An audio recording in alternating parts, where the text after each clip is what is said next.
A service of KIBMradio.com, the Internet's home for an all old-time radio.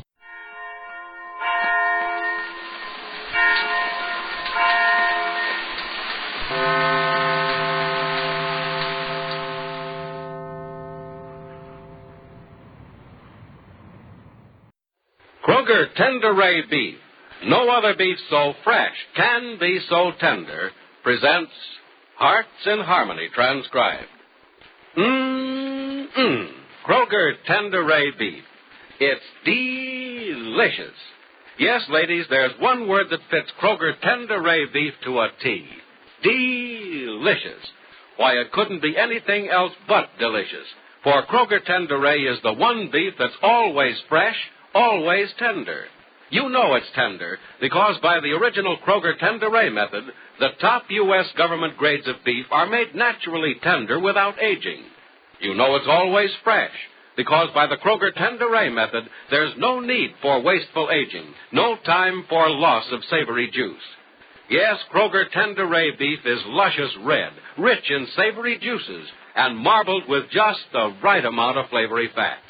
No other beef so fresh can be so tender, yet it costs no more than ordinary beef. What's more, Kroger guarantees it's the best eating beef you've ever served or your money back. So ladies, go to your Kroger store and buy Kroger Tender-Ray beef, the finest beef value in town. Always fresh, always tender, it's delicious.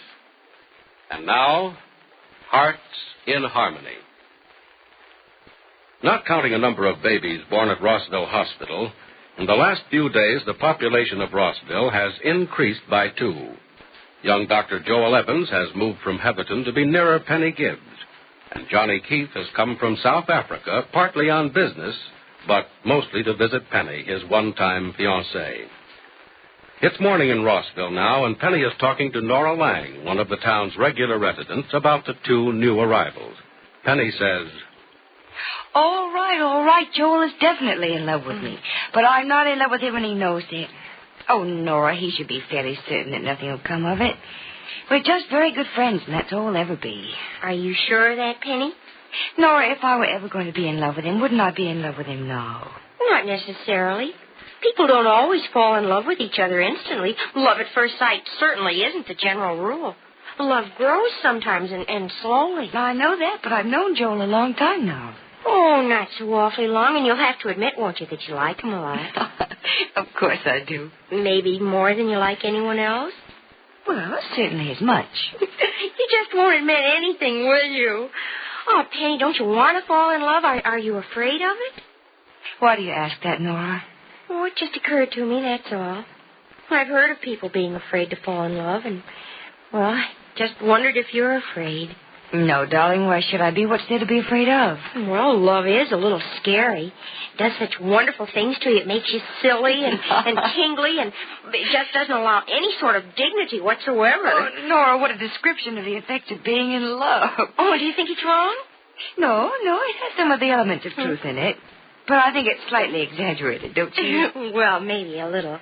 But I know when I first realized I was in love with Freddie, I was certainly silly about it. I don't think you were silly at all, not as I remember you. Crickets, can you remember that far back? That far back? Mm-hmm. Darling, you and Freddie have been married less than a year. Oh, I know, but I was in love with him long before that, a whole year before that. And what makes it seem so long, I guess, is that I just can't remember when I wasn't in love with Freddie. Oh, Nora, that's a sign of true love, and you're very lucky. Mm-hmm. But, I wish you'd tell me why you think I might be afraid to fall in love.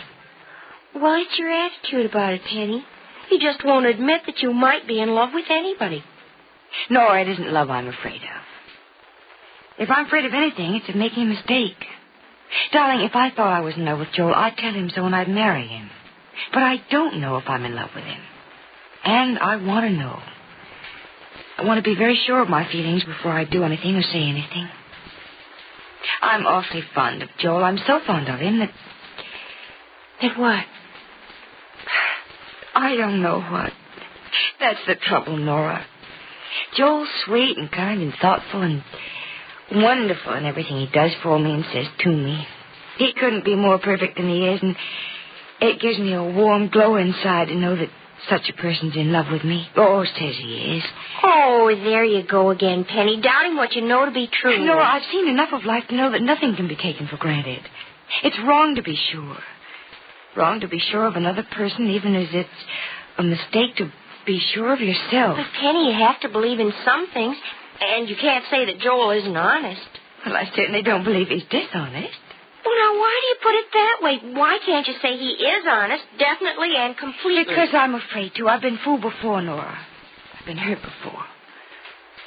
Darling, it isn't just myself I'm thinking about. I'm thinking about Joel, too. I don't want him to fool himself. But you have no reason to think he is fooling himself. But, Nora, I can't believe that he's in love with me. If you want to know the truth, that's it. I just can't see what the attraction is. Why should he be in love with me? Crickets, Penny, there's no way in the world to answer that. Remember, I asked you that question once, and you couldn't give me the answer either. I wanted to know why Freddie loved me or why I loved Freddie. I did love him. I knew it. I was sure of it, and I still am. But I don't know why. I never did, and I never will, I guess. I'm in love with Freddie because I'm in love with him, that's all. And that's the only way you can explain why Joel is in love with you. He just is. Oh, Nora, I should know better than to ask you anything. Sis. Oh, I'm in here, Pat, in the living room with Nora. Oh. Well, how do you think I look? Oh, golly. Hi, Nora. Hello, Pat. Oh, Cricket, but you're dressed up this evening. I got a date with a dilly. And I thought I'd better get the approval of the critical sex before I flash myself. Oh, you look wonderful. Mm-hmm. Who are you having a date with, or is that a secret? It's not a secret at all. I'm making verse with a nurse. Verse with a nurse? Mm-hmm. Crickets, what does that mean? We're in rhyme, that's what that means. Oh. You have a date with a nurse. Pat, is it Angela? Would I dress like this for anyone else? I do look all right. Huh? Oh, darling, you always look all right. Oh, you're prejudiced, I hope. Well, what about it, Nora? Will I pass for a guy with class? I'm sure Angela will approve of you. Yes. As a matter of fact, she's very easy to please. Oh, that's fine now. You two are a big help. But I've got a big date anyhow. So now wish me luck. And, Penny, don't put the night lock on the door. I may come in a little late if I don't first for Angela. A great picture, wasn't it? Oh, I liked it. But I guess I'd have liked any picture tonight. I can hardly remember when I last saw one. Huh? Oh, you're kidding. You mean to tell me the interns at Heatherton Hospital didn't think you were Maybe I didn't think much of them. And not that they weren't nice. Hey, you mean you refused them and didn't refuse me? Well, we went to the movies tonight, didn't we? Mind my frankness? Mind did I like it. Say, we're doing all right, aren't we? I'm having a wonderful time. Oh, why didn't you before this? You had plenty of opportunities. Well, a few. But I just didn't want to. But you did with me. Uh-huh. You made me want to have a good time. Why? Well, what did I do or say? Well, I'd like to know so I can keep on doing it. I don't know, Pat. It wasn't anything in particular. You made me happy, and I like being happy. Nurse Brill, you don't know how happy you're making me. Sure, it's not just because I'm, a novelty. A novelty? Angela, I could make you a career. Oh, wait now. If I took that seriously... You'd run. Run, yes, but I don't know in which direction. Well, I'd guide you. We'd better take this just a little slower. Oh, what are we doing? Walking too fast? No, Pat. Talking too fast. Oh, I get it. Okay, the brakes are on. Thanks. I don't like it when my heart beats so fast. It makes me blush, doesn't it? Mm-hmm. I think it does. And I like it. You know, we're liking almost everything about this evening and each other, aren't we? As for me, I sort of like that. You don't have to sharpen any more pencils, Nora. I think those will be enough for now. Oh, all right, Mr. Billings. Here you are. I hope the points are all right. Oh, I'm sure they'll be. Hey, what's the matter with you, child? Why does the sunshine girl of the Gibbs household have traces of a frown on her face this evening? Oh, maybe because it's after sunset, Mr. Billings.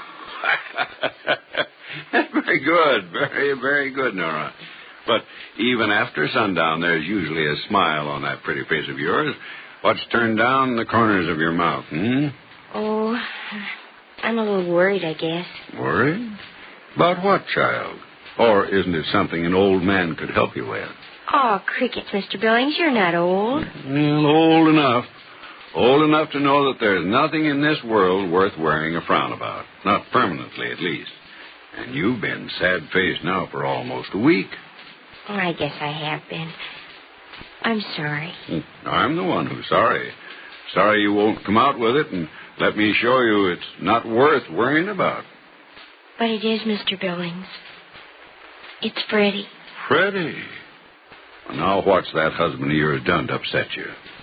As if I didn't know. You know? Of course I know. He's suddenly taken to working late at night. And why? Because he has young Helen Burroughs working in his office at the farm. Oh, I'm not worried about that. I know he's working late. See, Helen has never worked with books before, and it's rather slow teaching her. Oh, yes, I guess it is. But you've seen evidence that these late nights are not all work, haven't you? Yes, I have. Lipstick on Freddie's collar, maybe. Crickets, how did you guess? Nora, there's not a husband worthy of the title who hasn't at some time or other come home with lipstick on his collar. Really? And why? Because a man who is able to take to himself a wife certainly has an attraction for other women. But you see, I think it's Freddie's fault, not Helen's. He even said so. No, it's no one's fault, Nora. As far as this lipstick on his collar is concerned. Well, in the first place, lipstick is the most overrated cause for strain in marital relations ever invented. And in the second place, you don't have to get near it to bring home traces of it. The infernal stuff just leaps out at you. Does it really? It sure does. And now, if I were you, I'd take this lipstick on Freddie's collar just lightly. I'd give Helen lessons in how to put it on her lips so it won't come off the next time. Oh, I hope you're joking. No, I'm not. I'm serious. If another woman likes Freddie, it means you've got a good husband. And you don't want your marriage to him to be unpleasant just because a girl doesn't know how to use lipstick. But incidentally, yes?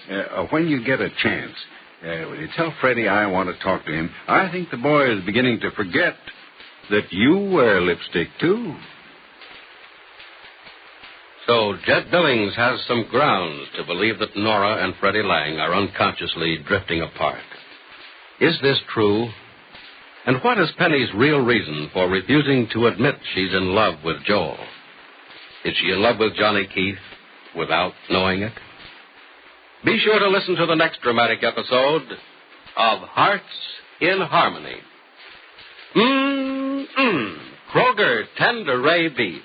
It's delicious. There's just no two ways about it, ladies. Kroger Tender Ray Beef is simply delicious. It's the best eating beef you ever tasted. For Kroger Tender Ray is the one beef that's always fresh, always tender. No other beef so fresh can be so tender, yet it costs no more than ordinary beef. What's more, besides offering you the best eating beef you ever tasted, Kroger also gives you more meat for your money. You get more meat, less waste, because Kroger has a special way of cutting beef. Before Kroger cut beef is weighed and priced, Kroger removes excess bone, excess waste, and stringy ends. So to get the most, to get the best, get Kroger Tender Ray Beef. And ladies, please remember this about the one beef that's always fresh, always tender, always delicious. Kroger Tender Ray Beef is an exclusive Kroger value, available only at your neighborhood Kroger store. And your Kroger store gives you more meat for your money, because Kroger cut beef gives you more meat, less waste. So visit your neighborhood Kroger store soon. Get Kroger Tender Ray Beef, the finest beef value in town. Be sure to tune in again tomorrow, same time, same station, for another exciting transcribed chapter of Hearts in Harmony. Dragnet. Ladies and gentlemen, the story you're about to hear is true. The names have been changed to protect the innocent.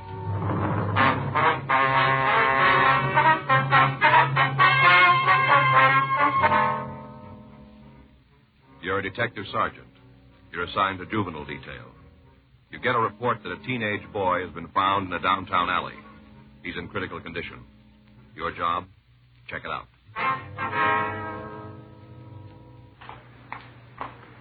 It was Wednesday, November 16th. It was cool in Los Angeles. We were working the day watch out of juvenile detail. My partner's Frank Smith. The boss is Captain Powers. My name's Friday.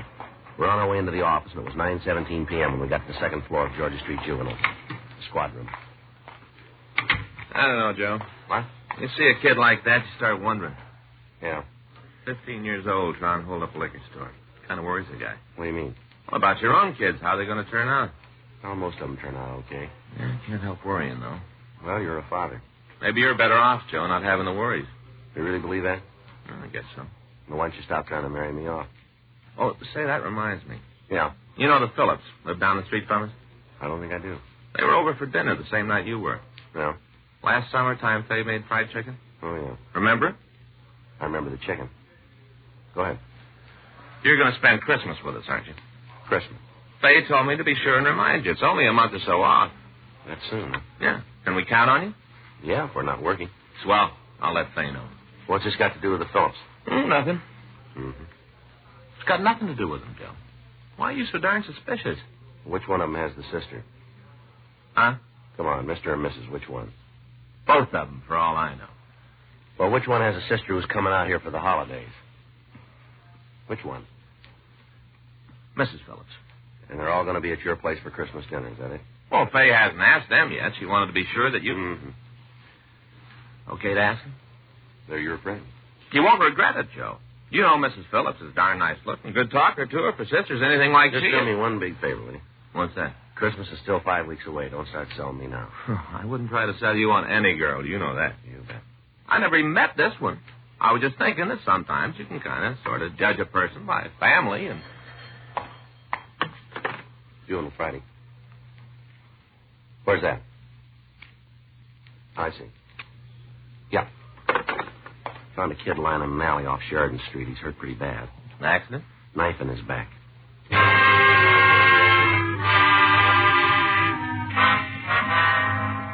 Frank and I drove out to the address where the victim had been found. It was a dark alley that opened onto Sheridan Street in the block between 5th and 6th. An ambulance had been called, and the boy had already been moved to Georgia Street Receiving Hospital. 9:42 p.m. We talked to one of the patrol car officers who had discovered the body. We're only a couple of blocks away. We headed right over. Where'd you find him? Yeah, I'll show you. Right here against that wall. Mm-hmm. Must have lost a lot of blood. Yeah. Knife still in him? Mm-hmm. Small of the back. Looked like he'd been beat up, too. You say anything about who did it? Well, he mumbled something. We couldn't understand him, and then he passed out. How old would you say he was? Oh, 15, 16 maybe. Uh-huh. He's a good-looking kid, about 5'8", black hair, blue eyes, regular features. What kind of clothes? Jeans and a jacket, windbreaker type. See anybody around who might have done it? No, not a soul. The street was deserted. Mm-hmm. My partner's out looking now. I'll give him a hand. All right. Who filed a complaint? I don't know. Well, we check the board. I'm afraid that won't help. Well, they don't know either. While a patrol car officer searched the neighborhood for suspects, Frank and I canvassed the area for the person who had reported the crime. 10:16 p.m. We talked to the patrons in the nearby bar and grill. They denied having any knowledge of the assault. 10:42 p.m. We entered a small tobacco shop on the corner of Sheridan and 8th. Evening, gents. How are you, sir? Hi. What can I do for you? We're police officers. This is Frank Smith. My name's Friday. Sam Crest here. Mr. Crest? Something troubling you fellas? I'd like to talk to you for a minute, that's all. Done anything I shouldn't? No, sir, not as far as we know. Well, you never can tell, you know. The way they keep making up new laws nowadays, a person can be a criminal without even half trying. Mm-hmm. Too many rules. That's what's wrong with this country. Too darn many rules. Yes, sir. Ought to be just one. How's that? Do unto others as you would have them do unto you. Golden rule. That ought to be more than sufficient. Yeah. Don't work out that way, though. A man could live up to it every day of his life and still wouldn't keep him out of jail. Mm-hmm. Golden rule don't say nothing about paying income taxes or taking out licenses or filing Social Security reports. Well, does it? No, doesn't seem to. But you're in jail if you don't do them. Yeah. Man can live by the golden rule, don't make no difference. It makes a difference. Oh, some maybe, but not enough. Have you been here all evening, Mr. Crest? Since supper time. When was that? 6:30. Eat at the drugstore over on Soto Street. Stopped serving food at 7. I see, sir. What time did you get back to the store, do you remember? Oh, 5 odd, maybe. And you've been here ever since? Sure. You ain't doubt my word. No, sir. I tell the truth, you know. Yes, sir. May not get all of my government forms figured out right, but I'm a truthful man. Mm-hmm. Anybody suspicious come in here tonight? Suspicious? Mm-hmm. I'm afraid you'll have to explain that. You see, I ain't no policeman. Folks don't look suspicious to me. They just look like folks. Well, any strangers, then? Sure, lots of strangers. 8 or 10, maybe. I see. Strangers to me, leastways. I don't get acquainted with folks easy. Uh-huh. Man comes, buys a pack of cigarettes or some tobacco. Don't make him a friend. Uh-huh. Well, now, sir, most of tonight's customers been in before. Oh, some of them had, yeah. Some of them hadn't. I don't keep track. I see. Did you hear anything out on the street? Traffic. Folks walking by. You fellas sure ain't very specific. Well, anything like a fight? Front of my place? In the neighborhood. Well, I didn't hear no fight. Somebody get to mixing it up? Looks that way. Oh, yeah, that's the trouble with this world. People always squabbling. Wherever you go, whatever you do, it ends up in squabbling. Mm. Who was it? We don't know yet. Anybody hurt? Yes, sir. Well, probably brung it on himself. Maybe. Were there any youngsters hanging around your place tonight, Mr. Crest? Youngsters? Teenagers? Well, if there was, I didn't notice them. Kids, huh? Yes, sir. Well, I just don't know what we're coming to. Thank you very much, sir. Sure. Right. Good night, sir. There was one. How's that? One young fella. He didn't hang around, though. He was in a big rush. You know him? No, I don't think I ever saw him before. Could you describe him for us? Oh, just an ordinary kid. How big was he? Oh, not big. He come up to about here on me. Mm-hmm. Probably don't have his full growth yet. I see. You recall how he was dressed? Well, I didn't pay much attention, only in the shop a couple of minutes. What color was his hair? Light, reddish, or blondish. Nice-looking boy? Oh, no better or worse than most. What time did you see him? Must be nearly a couple of hours ago, along about 9 o'clock. Mm-hmm. Come charging in all out of breath. Yeah. Asked if I had a phone. I pointed out the booth over there in the corner. Go ahead. Well, there's nothing more to tell. He run over the booth, made a call. Wasn't on the phone more than a few seconds. Mm-hmm. Then he come out and left the shop. Anything else you can tell us about him? I don't think so, no. Except that when he was leaving... Yeah. He wasn't in a hurry like when he come in. He sort of peered out the door first. Mm-hmm. Seemed as though all the steam had gone out of it. He looked back over his shoulder. Yes, sir. Doggonest expression on his face. What do you mean? Like he was scared to death.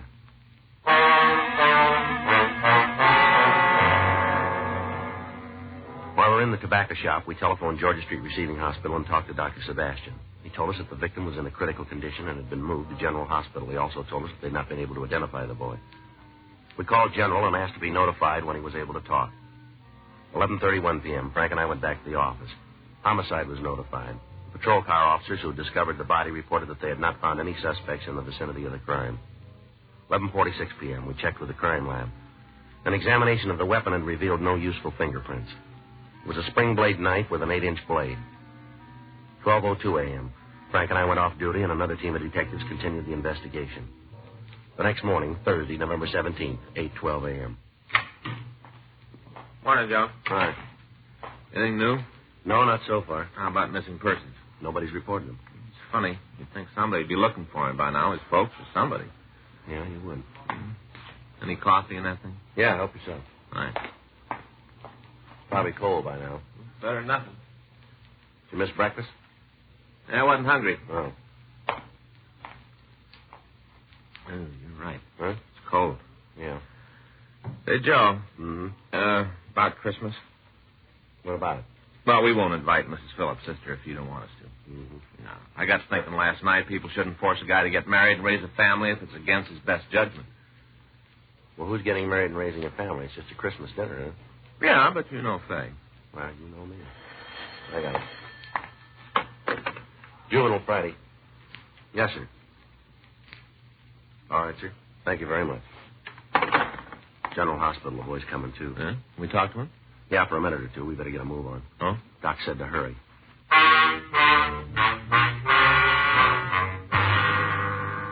Frank and I drove out to General Hospital. The doctor in charge of the case was waiting for us in the hall outside the patient's room. Nothing fighting? Yes, sir. Is it all right to go in? Don't stay too long. All right. You going to be all right, Doc? It's too soon to tell. If the wound was an inch higher, I could give you an answer. Yeah? You'd be dead.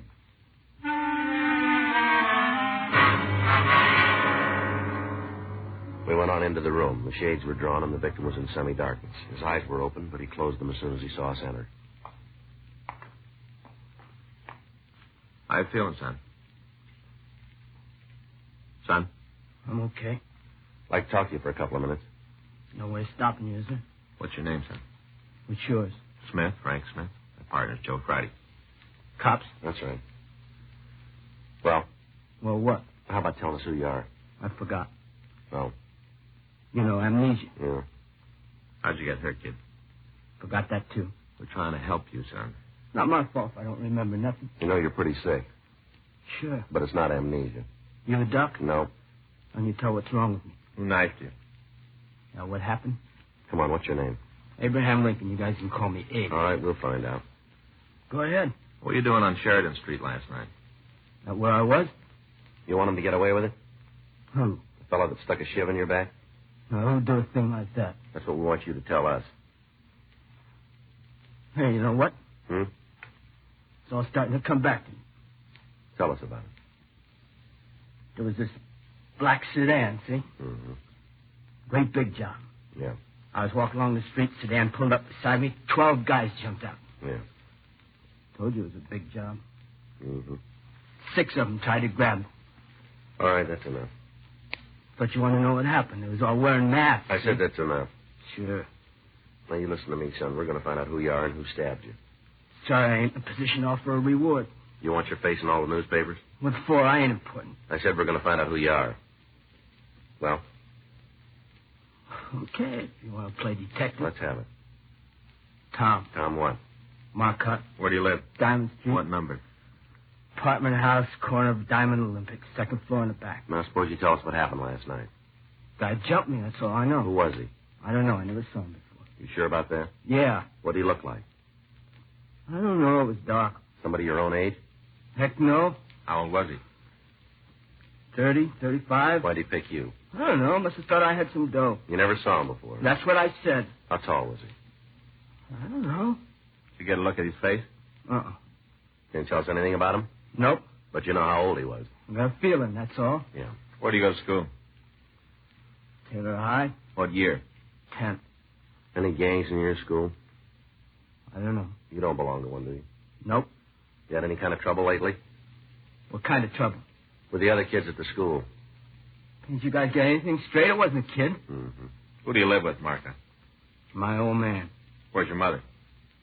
Under a tombstone. We'll get in touch with your dad. What for? He might be worried about you. Want to bet.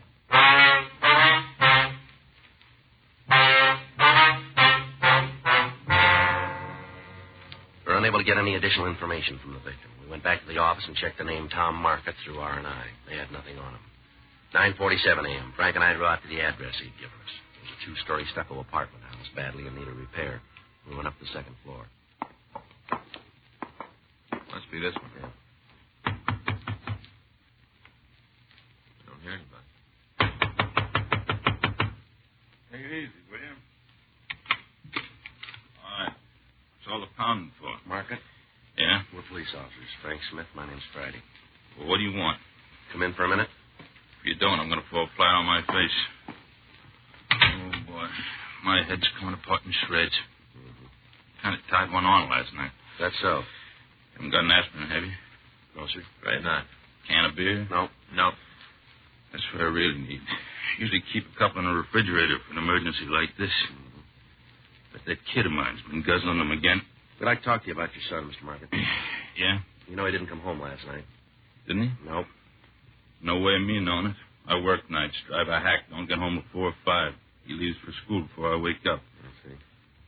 What'd you pick him up for? He's not under arrest. Huh? He's in the hospital. Hospital? That's right. He was stabbed last night. Huh? Yeah. going to be all right, ain't he? They don't know yet. Oh. We thought you might be able to help us. Help you?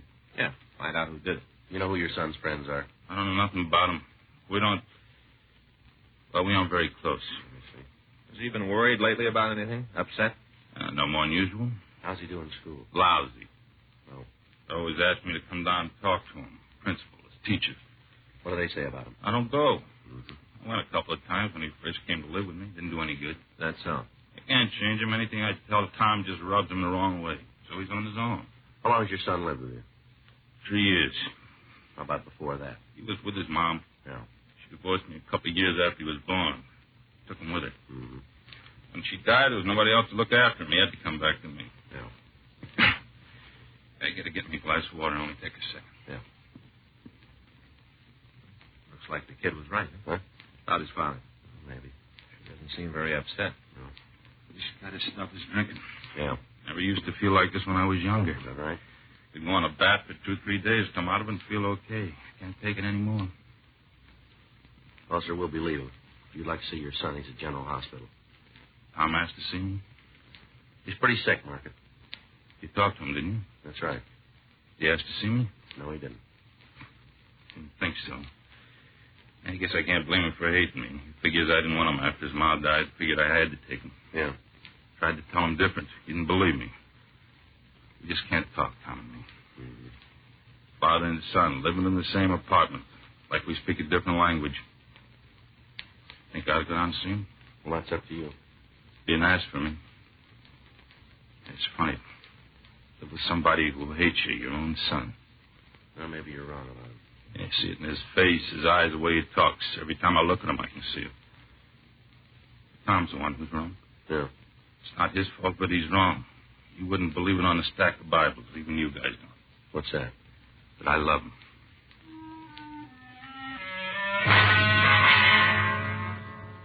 Frank and I drove out to the Taylor High School on Grand Avenue.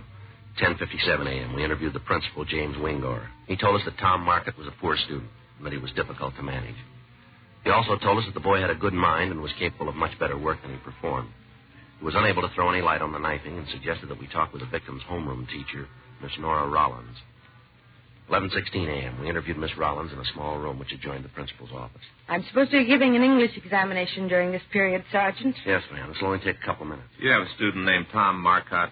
Certainly, he's in my homeroom. What kind of a boy is he? Noisy, lazy, impossible to discipline. Similar to a number of the others. Mm-hmm. He's absent today, though. Yes, ma'am, we know. Something happened to Tom? He's had an accident. An accident or a fight? Why do you say that? It'll be the first time. Has he had any fights lately? Came to school with a cut lip 2 or 3 weeks ago. Does Tom have any particular enemies? I really don't know. There are over 75 students in my homeroom. It's a little difficult to know very much about any of them. Yes, ma'am. How about friends? Who's he pal around with, do you know? Nobody in particular, as far as I can tell. No, wait a minute. There's one boy. Ma'am? Arthur Jollett. What does he look like? Well, he's small, red-haired, almost as troublesome as Tom. Is he in school today? I believe so. Well, ma'am, is there anything else you can tell us about Tom? No, except that I don't have much hope for him. How's that? Well, I've asked his father to come in and see me several times. So far, he's always declined the invitation. Yeah. Is Tom badly hurt? Yes, ma'am, pretty bad. What was it? Knife wound. No. 17 years ago, when I first started teaching, that would have shocked me. I see. It was a very naive young lady, Sergeant. Is that right? I thought all a person had to do to become a teacher was to take the right courses, get a degree, and a credential. Mm-hmm. It seemed such a simple matter.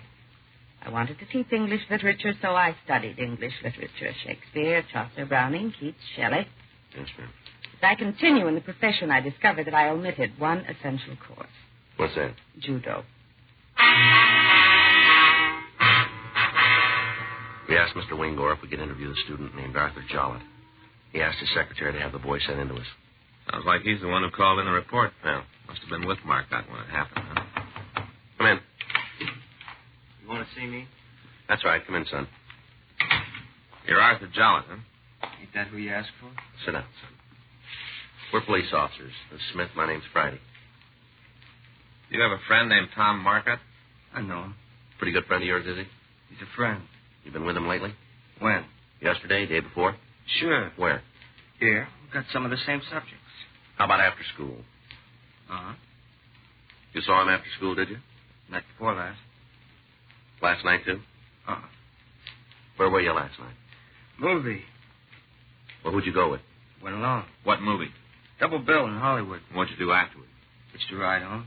Spend any time around Sheridan Street? Where's that? You want us to show you? Huh? Come on, we'll take you over there. What for? I'd like to have you meet a man who runs a tobacco shop in that part of town. You kidding or something? Young fella came into his place last night. So? The way he described him, it could be you. You must be blind or something. Well, let's find out.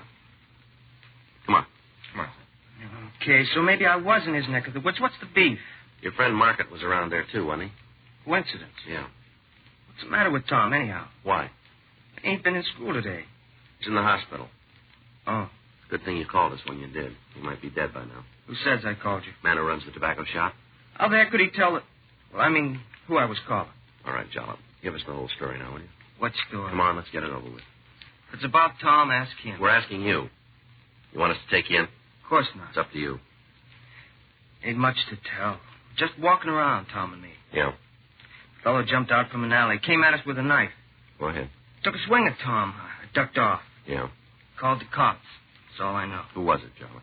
Your guess is as good as mine. We don't think so. Suit yourself. I thought Tom was a friend of yours. He is. Well, we want to know who stabbed him. What do you expect me to do, dream up a name? How big was he? Medium size. How old? 19, 20. Tom says he was about 35. Tom ought to know. He's a lot closer to him. All right.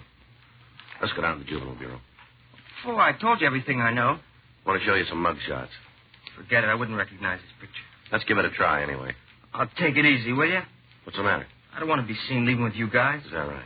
Wouldn't do my reputation any good. Who are you afraid of? I ain't afraid. The guy who knocked your buddy? Is that who you're afraid of? Look, if Tom wanted you to know, he'd have told you, wouldn't he? Tom ain't dead. All right, come on, Jollop. Let's go. Give me an answer. Is Tom okay or not? Does that make any difference to you? Sure, it makes a difference. It doesn't look like it to us. I'm no squealer. All right, you've had your chance. Now you got to go in. Come on. You can't arrest me. A boy was stabbed last night. You saw it. As far as we know, you're the only other person who was there. Now you figure it out. I didn't have nothing to do with it. Tom will tell you so. You throw me in jail, my own man will kill me. Well, that's tough. I ain't going to take the rap. It's up to you. Okay. Okay, it was Jerry. Jerry who? Longren. You go to the school? Yeah. What was it all about? Tom tried to date Jerry's girl. Jerry heard about it. Followed us last night. I'll get a hold of Longren. All right. Hey, wait a minute. Yeah. Jerry finds out I squealed on him, he'll do even worse to me. He ain't going to find out, is he? We won't tell him. If it tumbles, you can start sending flowers. Jerry's the big man around school. Yeah. We're 6 foot, lots of muscle, lots of shove. Well, that doesn't make him a big man, does it? Huh? He needs a knife.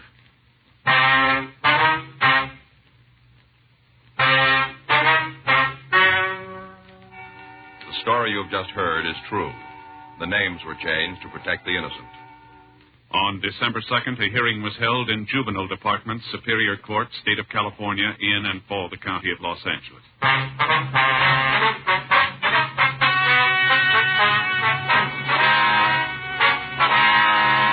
Petitions were filed on both the victim and the subject. The victim, Thomas Marcotte, was placed under 24-hour supervision in a foster home. The subject, Jerome Longren, due to a previous juvenile record and the viciousness of the attack, was sentenced to a juvenile correctional establishment. You have just heard Dragnet, the authentic story of your police force in action, and starring Jack Webb, a presentation of the United States Armed Forces Radio Service.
Anthony J. Lyon cashes in on somebody's trouble, it means money for him.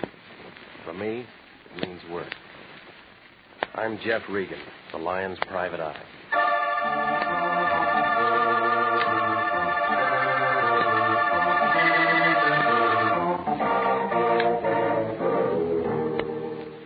Here's the kind of program you've been waiting to hear. Hard-boiled action and mystery as told by Jeff Regan, Investigator. So stand by for trouble. Stand by for suspense. Stand by for adventure. In tonight's story, The Lady with the Golden Hair.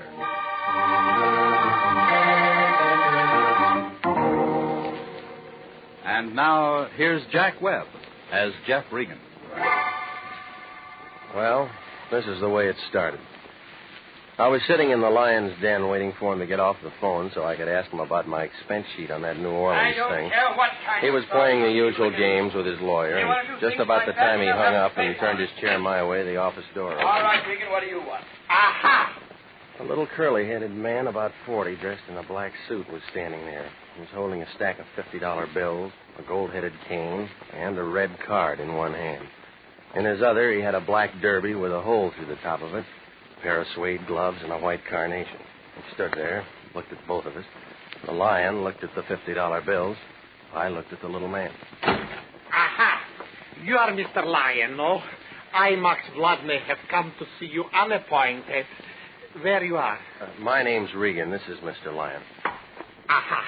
You will do it. Won't you sit down, Mr. Max Vladimir Max. 1642 Mulholland Drive, Hollywood 28, on Imperial Studio payroll. Time I do not have. I will not sit. Aha. I demonstrate. See you. That flower I do not need. This, a ticket because I too long park, I also do not need. Cane I place here. A gift from my grandfather. I keep that. Also gloves. Now, what have I left, gentlemen? Quite a bundle of cash, Mr. Vladimir. Yeah. From bank I just arrived. Also this I do not need. For you. All for you. Well, Mr. Vladimir. Aha. Now, what I have. You I answer myself. Bullet hole in half. See you. Oh. It is not finished. 1, 2, 3. Those look like 38 slugs. Where'd you get them? Out of doorway. I dig them where I'm shot last night in my home. Who's shooting at you, Mr. Vladimir? This, if I know, I shoot back. I have no enemies. Everyone is madly in love with Max Vladimir. I must buy new hat. Cannot buy new hat. Kindly you will guard my body from dying. Of course. You've certainly come to the right place, Mr. Vladimir. If your life has been threatened, you can depend on International Detective Bureau to see that no harm comes to you. Therefore it is so. We see. I understand perfectly. Well, if somebody shot at you last night, why didn't you call the police? Mr. Regan meant to ask who recommended you to International. Aha, I explain. In Imperial Motion Picture Studio, where master of makeup, Max Vladimir, who is great, is imported to create beautiful faces from skinny skulls and fat necks, is much newspaper. Free sometimes for agents to press. Hollywood police might think because I work on great gun epic, tie my rope tight, is free trick for agents to press. But is not joke. To you I come to take no chance. Yeah. In I am, Mr. Regan. Of course you're in, Mr. Vladimir. And Mr. Regan here will stick right by your side until we can get to the bottom of all Now, this. wait a minute. If I have to, I'll use every man on my staff to protect your life, Mr. Vladimir. All of the resources of International Detective Bureau are behind you. Regan, I'm entrusting you with Mr. Vladimir's life. Already better, I feel. We start. And call me, Regan. Call me. I know. Call you if I run into trouble. Come on, Max.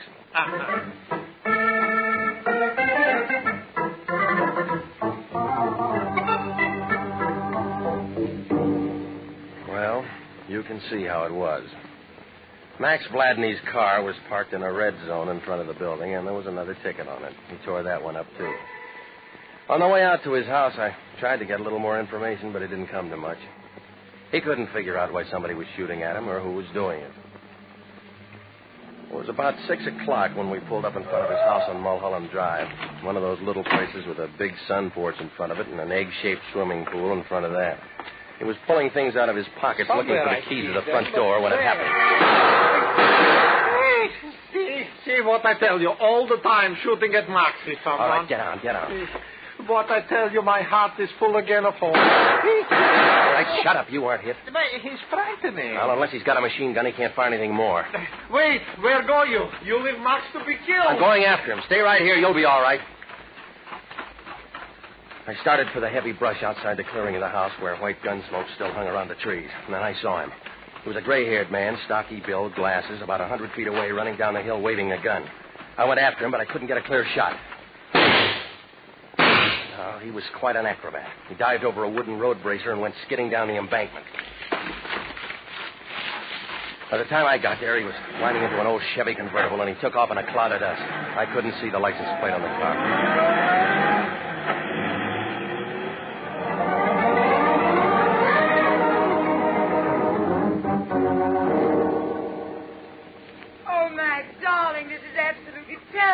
Terrible, darling. Something like this happening to you. Oh, Max, why would anyone want to do such a thing? It's beyond me. I got back to the house 10 minutes later, and there was a black convertible in the driveway and a very blonde girl in the doorway. She was digging the new slugs out of the woodwork with a penknife. Max was lying on one of the beach chairs. When the blonde girl saw me, she pulled off her sunglasses and held out her hand. How do you do? You're Mr. Regan. Did you kill him? I got away. Oh, and I am again to be shot at. You say he got away, then you saw who it was. Part of him. Who are you? Oh, I beg my pardon. This is Hilda Graham. You have seen her in pictures. The hair, I have seen her differently. She's my wife, almost. Did you see anybody?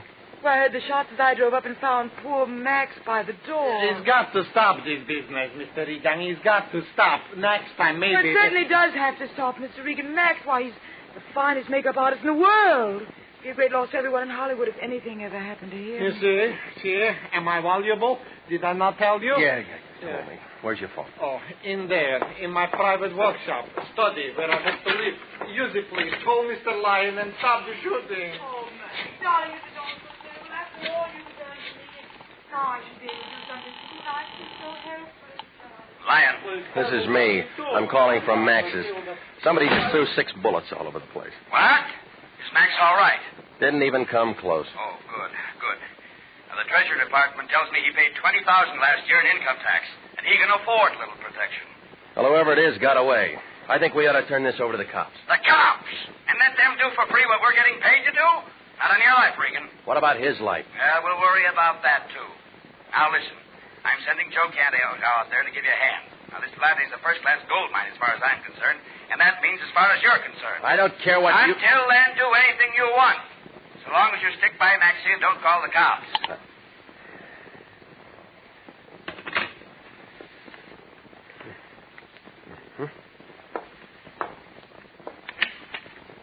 I figured.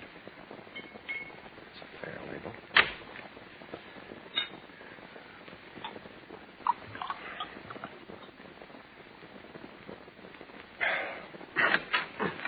Blue phoning, Mr. Regan? Yeah. You want one? No, thanks. I've something much better than that at my house. I'll bet you have. I live all alone in Toluca Lake. End of the canyon. I'll remember that when I get thirsty. Who do you suppose is shooting at Max? You tell me, lady. I just met him. I thought you said you saw whoever it was. I did. Well, aren't you going to look for him or send out an alarm or whatever you do? Yeah, whatever we do. I see. Don't you think you ought to be in there holding hands with Max? He's had a hard day. Max? Oh, he's resting now. Do you think he's the kind I'd really have something in common with? I wouldn't know, lady. Well, as a matter of fact, I was just leaving. I have to be at the studio early tomorrow. If there's anything I can do at all, I'd be only too happy to cooperate. Yeah, well, why don't you start by giving me those slugs you were digging out of the doorway? Oh, I completely forgot about those. Here, I meant to give them to you. Thanks, I'll need these. Really, whatever on earth for? Comparison test. The ejector marks, the firing pin dents. You can tell if they were fired from the same gun if you want to look into it. And, of course, being a detective, you want to look into it. That's right. I want to look into it. Well, Mr. Regan, it's been nice meeting you. I know you'll take good care of Max. If there's anything I can do... Yeah, I'll give you a ring. Bye, Mr. Regan. Until we meet again. I followed her out the door and watched her pat Max on the head, kiss him on the cheek. And then she slid under the wheel of that convertible like she'd been built right along with it. That famous golden hair was blowing behind her by the time she got onto the main road. Be careful, careful. How lovely she is, Mr. Regan, huh? Yeah, Maxie, she's just fine. For her, too, you must keep me alive. She needs me. Yeah. What now? We wait for another guy. Aha, reinforcers. I like you, Mr. Regan. Already better, I feel.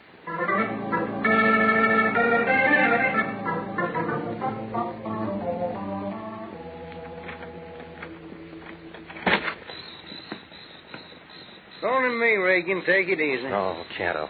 Come on in. What took you so long? I stopped by police ballistics on the way out. I had them 38 slugs that Max brought in checked.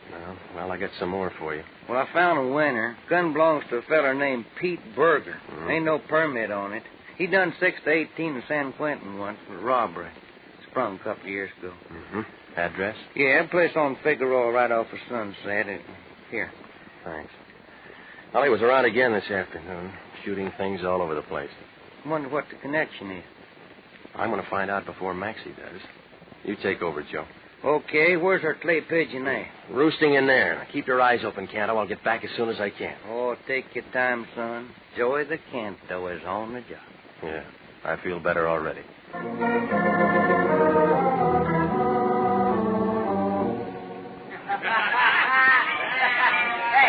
you know how to play Carolina in the morning? What's that Carolina in the evening? Well, if there isn't a stranger in our midst, boy. Get a look at that, will you, White? Straighten off. Curly-haired. Maybe he's... Sure shine. He's got big feet. Yeah, awful big feet. What'll it be, mister? Mum champagne or beer? Neither one, lady. Well, we ain't got either one for you, copper. You picked wrong tonight. Flossie never picks them wrong. I can tell by your feet. You're paid by the city or you're a private peeper and somebody else pays you. Makes no difference to me. All spelled copper. What do you want? No fuss with you, Flossie. I'm looking for Pete Berger. Who? Pete Berger. This is his last address. Ain't never heard of no Pete Berger, and neither has anybody else. And he ain't never lived here, and you got a wrong steer. That door lead to rooms upstairs? Yeah, that door leads to rooms upstairs. Mind if I take a look? I mind a lot of things, Seamus. And taking a look is one of them. All right. This Pete Berger you don't know, never heard of, was throwing a lot of lead around yesterday and today, and I'm going to take a look anyway. Wait. Hey, you can't go up there.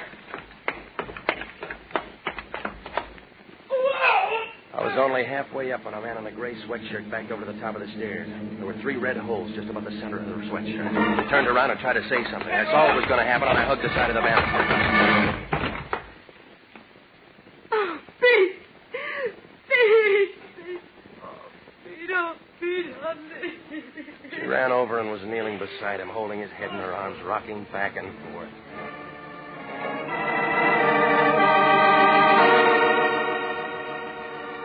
Yeah, you guessed it. It was the same man I'd chased all afternoon. And he didn't live 5 seconds.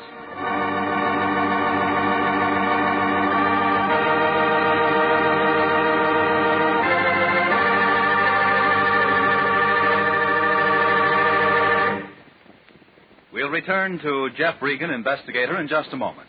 But first, here's an important message from the Adjutant General's office. At no time in our nation's history has it been more important to develop an outstanding Army medical department. Without an adequate nurse corps, this cannot be accomplished. And nurses are still needed to fill the estimated requirements for 1948.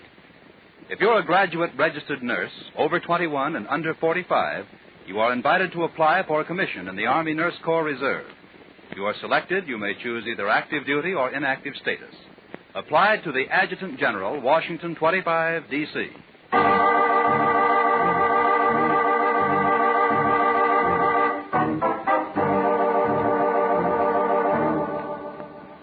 And now, back to the story of the lady with the golden hair. And Jeff Regan, Investigator.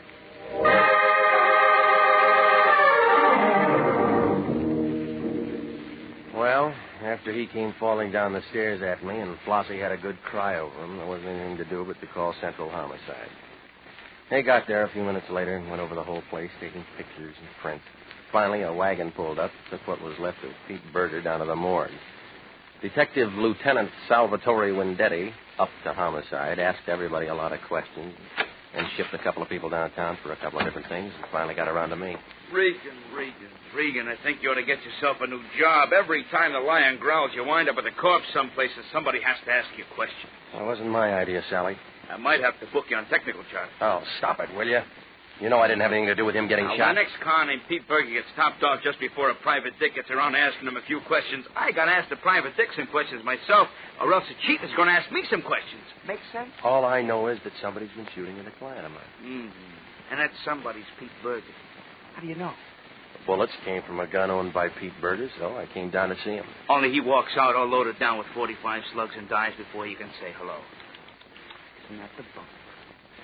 Who's your client, Regan? Do I have to tell you? No, but you will. Company policy. Company policy. Confidence in a client, Regan. Can you arrest me for anything? Depends. Material witness, maybe. Yeah. While it's depending, I'll get a hold of the lion, he'll get a hold of Harry Presidio, and then I'll bet you $10 there'll be a writ of habeas corpus at the station by the time you get me there. All right, you're clear. This is a murder case, Regan. That's a serious crime in anybody's town. I don't know any more than I just told you, Sal. You know the name of your client? Okay. Why was Pete shooting at him? That's what I was going to ask Pete. Oh, now just exactly where does that put us? My client's safe and sound in his home, and Joe Canto's keeping an eye on him. When Canto was pounding a beat for the department, some guys got away from him. A lot of guys get away from a lot of cops, but not when the cop's watching. Canto's good at that. You know him. Oh, sure. It's a thought. Well, it's no good. Before Pete Berger went to San Quentin, he was never very handy with a gun because his eyes were so bad he couldn't see his hand in front of his face. He didn't hit anything yesterday or today, but he was sure trying. Now, Flossie told me Pete's been playing stuntman in pictures, making a buck at it. It seems he learned all his tricks while he was in the clink. They have a nice gym up there. I never tell what they'll do next. Still, can't understand why he'd all of a sudden go around shooting at somebody. You figure Unless it's Sally maybe there Youngling. was something personal and that Pete had to do it. And whoever Pete was shooting at got kind of sore. Turn around and plug Pete tonight, huh? My client's home, safe. Shoot. Canto's almost forgotten. Pete Berger was a perfect setup for a wise guy. An ex-con who done 15 years, who learns his lesson, wants to make a straight dime, gets mad when anybody bothers him. Blackmail. It's been done before. Pete had a good, healthy bank balance. I guess he was saving up for his old age. But some wise guy finds out Pete's a con, says, I'll tell you, boss, unless you kick in. Then maybe Pete starts shooting to scare him into shutting up. Make sense? Sounds like an old fairy tale, But Sally. screwy enough to be the answer. Only this wise guy Pete's shooting at thinks Pete might be mean business. So he just comes over here tonight and plugs Pete. And who's the wise guy? Your client. You aren't going to tell me his name? I can't involve a client in a murder. Oh, yeah, company policy. I almost forgot. Regan will find out in the morning. We got some lawyers, too. I know. Couldn't tell me now? I'll phone you in an hour, Sally. Okay, Regan, you can talk to him first. But phone me. Good night. Night, Regan. See you around. My watch said 4 o'clock by the time I got to the hills back of Laurel Canyon and started up Mulholland Drive. The usual fog was in the usual places, doing the usual things to trees and houses. And when I pulled up in front of Max's house, one light was burning in the window. The rest of the house looked dark. Everything was quiet. The first thing I noticed was cordite. It smells black, and it means that guns have been fired. The whole room was full of it.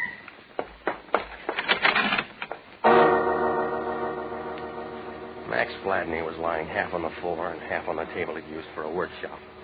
A bottle of spirit gum was spilled on the floor along with some false blonde hair and a cracked wig block. He had one free arm around a white plaster cast of a head, just like it was a doll.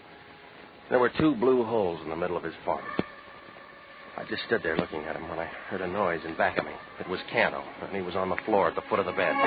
Oh, no, don't try to move me, Regan. I've been laying here waiting for you. It's in my lungs somewhere. I don't think I got any blood to spare.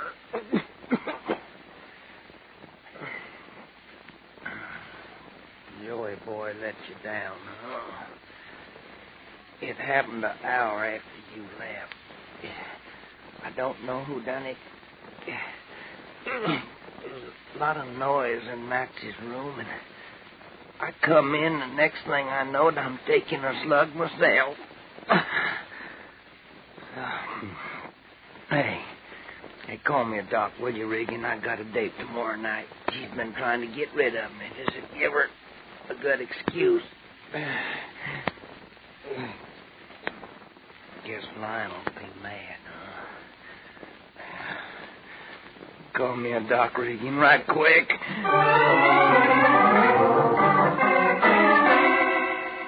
Well, I made a lot of phone calls before it was all over. Hollywood Receiving Hospital, Windetti, Central Homicide, and I got the Lion out of bed and told him what had happened. He said he'd meet me at the hospital. I hung around a while and talked to Windetti. He didn't have much to say. When he got through poking around, he gave me a lift as far as the hospital. The Lion was standing around the hall when I got there. It was the first time I'd ever seen him look tired. Hello, Regan. I just talked to the doctor. This is going to cost plenty. How bad is it? $25 a day for a room, plus surgery. No, I mean Canto. Oh. Bullet penetrated upper lobe of his right lung. Here, they pulled this out. 45 slug. Who shoots 45s that good? Lots of people. Same kind of people who go around killing Pete Berger and Max Vladney. Yeah. Cantor getting himself shot's going to eat up every penny we might have made on this thing. Is money all you ever think of? What else is there to think about? If you got it, you're fine. If you haven't got it, you're nothing but a bum. One of your own men is lying in there wondering if he's ever going to live or die, and he took that slug because you sent him on the job. Everybody dies. I'll give him a citation. You big pile of blubber. I ought to push you out a window. Now, talk like that isn't going to help anything. No, but I know what now, is. Wait a minute, Regan. This is a police job. Oh, now it's a police job. Yeah, like I told you. And you can't go running around sticking your snoot into a couple of killings and giving International a lot of bad publicity. Now, get this, Fatso. I'm going out and find the guy who plugged Canto. Now, you listen to me. I want it down in the books, in the papers, and any place else that an International operator brought in a guy who killed one of their clients and shot one of their men. I won't be responsible for anything that happens. Okay, if you don't like the way I do things, you can pull my license right off the wall and get yourself another boy. Hey, where you going? Come back.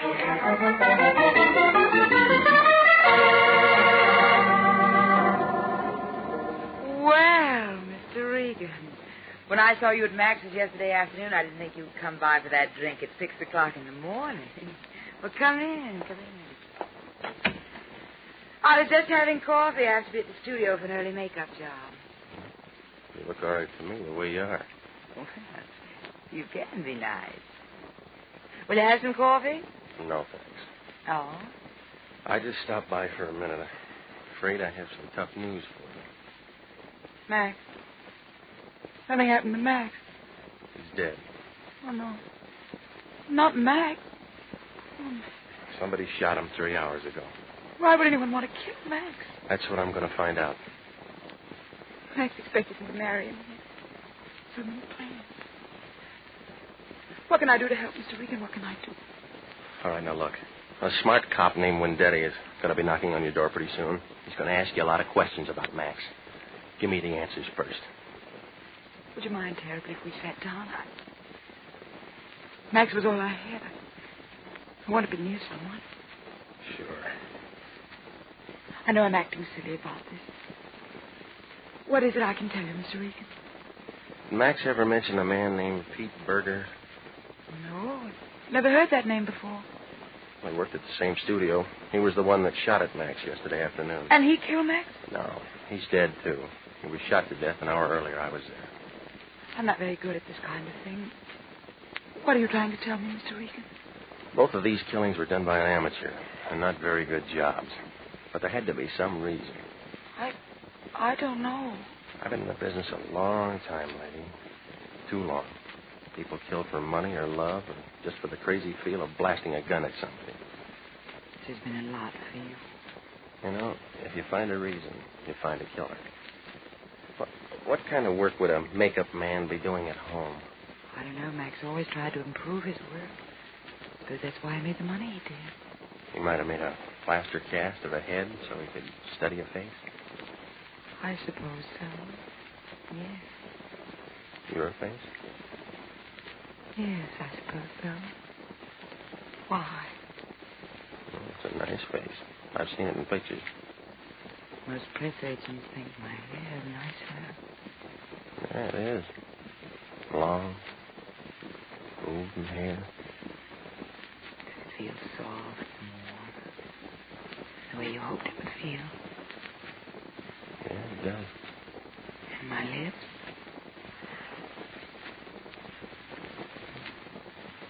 I don't feel bad doing this. I never did love Max. I was indebted to him. I was terribly ill several years ago. He helped me. I can see why he felt the way he did about you. Can you? I like the way you did that. I know what Max had been working on. It was something for you. Really? He was holding a plaster cast of your head in his arms when I found him. Of course, there was no hair on it, and it looked kind of funny. Don't say that. Don't ever say anything like that. Yep, now I got it. What are you talking about? Murder, lady, lots of it. You killed a poor ex-con because he bungled a job you blackmailed him into doing. You shot him last night because I was going to talk to You're him. crazy. Why would I do a thing like that? Then you went over and you killed Max. And while you were at it, you pumped a slug or two into Joe You think Cano. there's got to be a reason. Every newspaper in the country's going to carry your story, lady. Oh, yeah. Hilda Graham, the one with all the long golden hair, is really as bald as a fresh egg. Shut up! Shut up! Don't you ever say anything like that in front of me. Why do you... Go ahead, lady. Pick up that paperweight and I'll break you in two. Now, come on. Let's go. No. Oh, no, you can't. You mustn't. They'll find out about my hair. Please, please don't tell them about my hair. I couldn't stand that. Please. Oh, please, you know how nice I can be. Lady, you're a bum.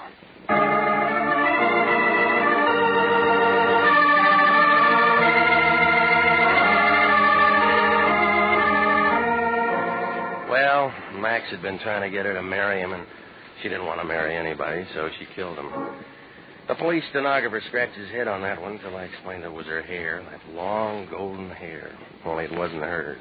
It was a wig that Max had fixed up for her. She'd lost all hers when she was sick and couldn't stand the thought of anybody going around knowing it wasn't her own. Yeah, I guess you run into all kinds. A couple of days later, I saw Canto at the hospital. He'd had some transfusions and a lot of other things. He was coming along fine. He was reading a paper when I walked in. Oh, Ray. So what is what, huh? Hi, Joe. I've been reading about that Hilda Graham. Too bad they don't take her picture without all that pretty hair. It'd serve her right. Yeah. How you feeling? Peachy. Regan, how long we been working for the line?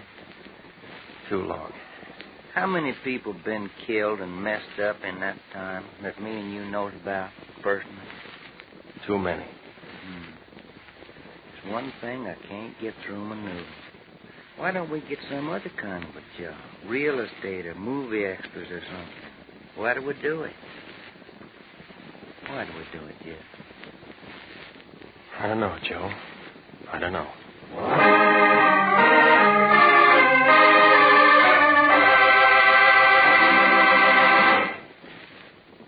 Jack Webb is featured as Jeff Regan, with Wilms Herbert as Anthony J. Lyon. It's CBS same time next week for trouble, suspense, and thrilling adventure with Jeff Regan, Investigator. The role of Max Vladney was played by Hans Conried, with Barton Yarborough as Joe Canto. Betty Lou Gerson was Hilda Graham. Jack Crucian was Wendetti. Marlo Dwyer was Flossie. Jeff Regan, Investigator is written by E. Jack Newman, produced and directed by Gordon T. Hughes, with special music by Del Castillo.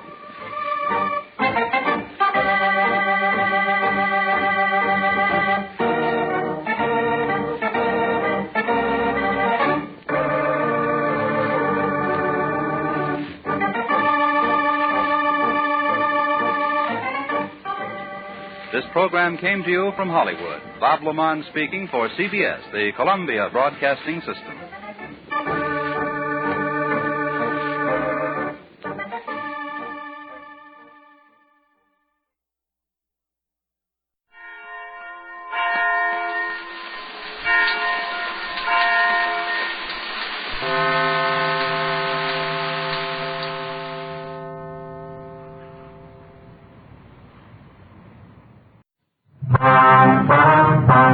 Dragnet.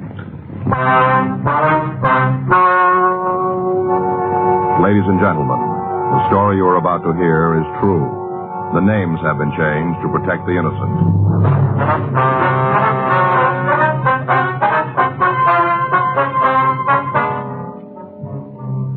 You're a detective sergeant. You're assigned a robbery detail. A gunman has robbed a bank in your city. From his method of operation, you know he's dangerous. Your job? Get him.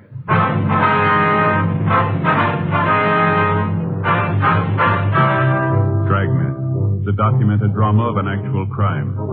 For the next 30 minutes, in cooperation with the Los Angeles Police Department, you will travel step by step on the side of the law through an actual case transcribed from official police files. From beginning to end, from crime to punishment, Dragnet is the story of your police force in action. It was Wednesday, May 4th. It was warm in Los Angeles. We were working the day watch out of robbery detail. My partner's Frank Smith. The boss is Chief of Detectives Thad Brown. My name's Friday. It was 12:36 p.m. when I got the call, and it took me 8 minutes to get back to the city hall. Robbery squad room. Back here, Joe? Yeah. Back here. What's up? Oh, bank job and slugging. We got a rule on. Where? Corner Melrose and Fountain. Anybody else on it? Yeah, J.J. and Murph went out. All right, let's go. All right. Friday, Smith? Yeah, Lieutenant. You two going to cover the bank holdup? Yeah, we're just leaving. Donoho called in. He's out with J.J. and Murph. Uh-huh. They got it covered out there. Skipper wants you to tag Georgia Street and talk to the guard. See if you can get any information out of him. All right. What's the name?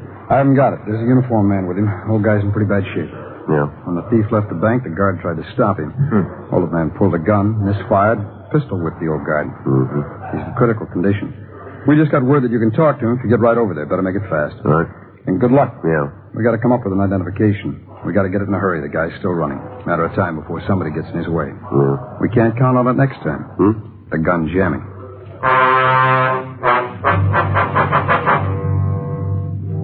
12:47 p.m. Frank and I left the city hall and drove over to Georgia Street Receiving Hospital. It took us 5.5 minutes traveling code 3. We went up to the 3rd floor and met the officer who'd been with the guard. You fellas from Central? Yeah, Friday and Smith. I want to see the victim. You missed him. What do you mean? He died 5 minutes ago.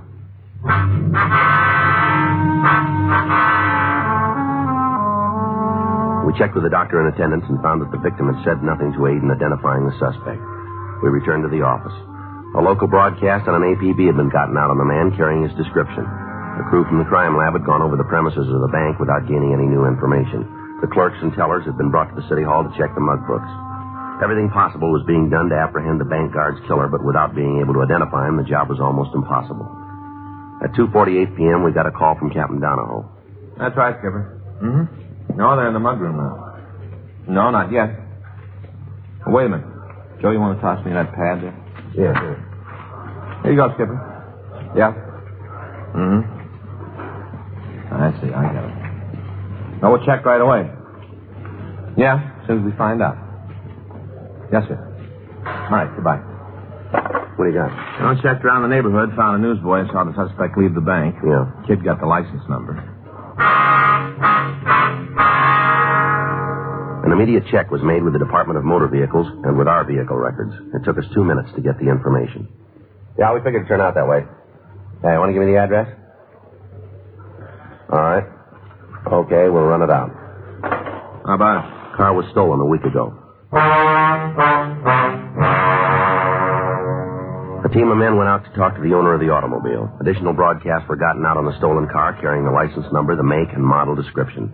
In the event the car was found abandoned, it was to be staked out and we were to be notified. Roadblocks were set up in the area adjacent to the bank and all vehicles were checked. Captain Donahoe came in from the scene and a meeting was held between him and Chief of Detectives Thad Brown. At the time, 25 officers from Robbery Division were trying to find a lead to identify the thief. We knew what he looked like, what kind of car he was driving. We knew what kind of gun he had and how much money he'd stolen, but we didn't know who he was or where to find him. The night dragged on. At 1:26 a.m., we got our first break in the case. Excuse me. Yes, ma'am. I'm one of the bank tellers. Yes, The officer who was with us went out to bring in some coffee. I see. He said if we found anything, to come in here. Yes, that's right. Well, we have. All of us agree. We're real sure. What is it? The hold-up man. We found his picture.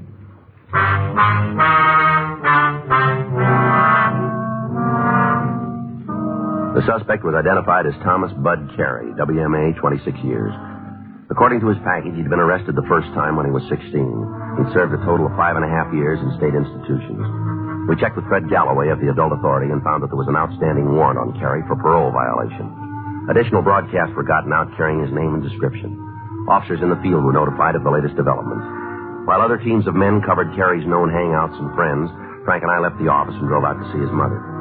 She lived in a run-down apartment house on the east side of town. The building was dark when we got there. Yeah, here it is, number 5.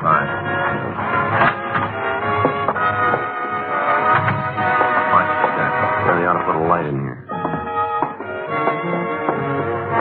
This ought to be it. Yeah. Maybe easy Carey might be here.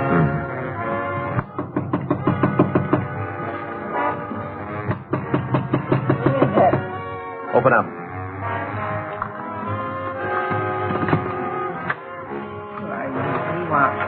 Police officers, we want to talk to you. Nothing for the cops. Get out of here and leave me alone. Come on, Miss Carey, open up. I ain't Miss Carey no more. Now go away. We can do it 2 ways. You can talk to us here, or we can go downtown. What's it about? Your son. On in. Where's he going? We want to check. For what? There ain't nothing here. One lousy room. That's it. We can see. It's the kitchen. Better take a look at the stove. Might be something there. That place is clean, Joe. It's not true either. Now, what do you want? Have you seen your son? He in trouble again? We'd like to talk to him. What's he done now? You know where he is? No. You know where we can find him? I haven't seen him for a couple of months. Might as well be dead. Well, he isn't. Ain't any difference to me, one way or the other. You know where he lives? It ain't here. That's no kind of an answer. Question don't fit either. Look, I'll tell you. I'm his mother. Long time ago, gave him to the world. I've had trouble ever since. Gallagher again. I'll sleep with the radio on. Lady, you got any idea where we can find your son? No. You got any close friends? Maybe. If he has, I don't know. How about girls? What about? Has your son got one? Last time I saw him, he had a couple. Both of them married. Same as always. He couldn't do anything the easy way. If it wasn't a problem, he'd make one. Is there any place he'd go if he was in trouble? What kind? Ma'am? What kind of trouble? What's he done this time? It'd be better if we talked to him about it. Yeah, always that way. Talk to him. Don't do any good. I tried for a lot of years. Didn't do no good. You know why? What's that?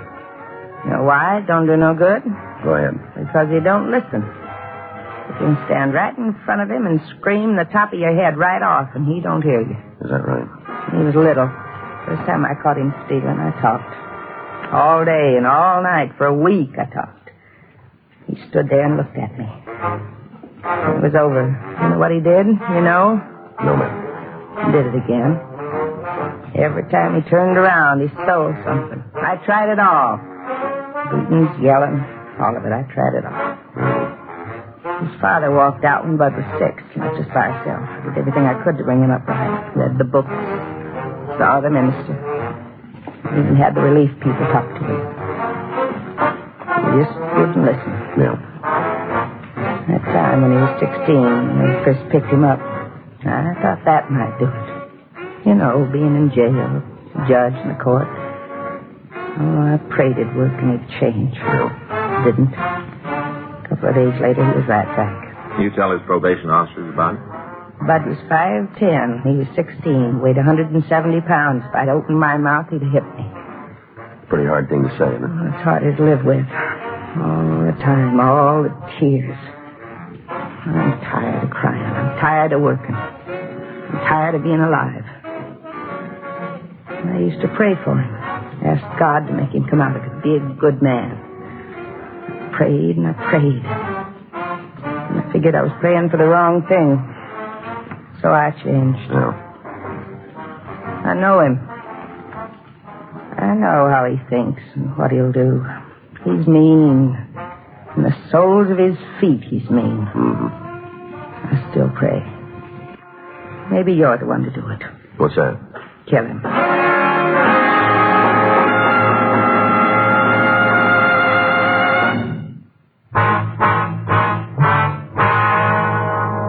Frank and I arranged for a stakeout on the building, then we drove back to City Hall. Captain Donahoe and Chief Brown were directing the search from the robbery office. The morning papers had carried the story, and we were receiving calls from citizens who'd seen Carey. From the report, it was believed he'd gotten out of the blockade area, and he was heading for the San Fernando Valley. Roadblocks were thrown up on streets leading off the freeway, and additional men were called in from the Valley Division to aid us in the search.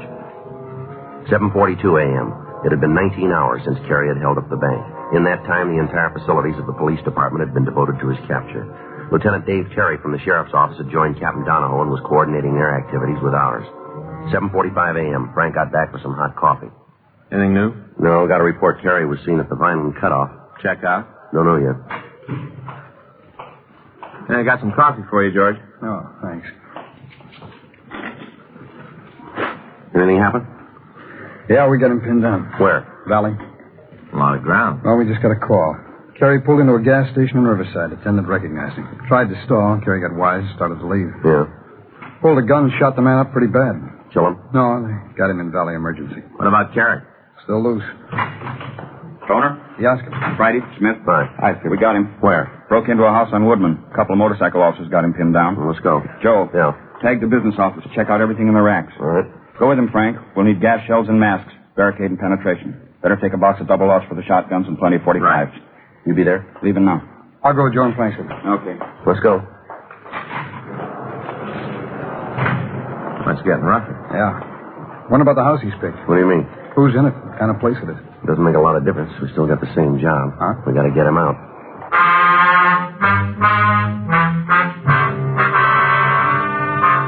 We left the city hall and drove out to the Valley, Code 3. By the time we'd gotten there, several other officers from Central Robbery and the Valley Division were on the scene. We talked with Sergeant Pat Murphy of our office.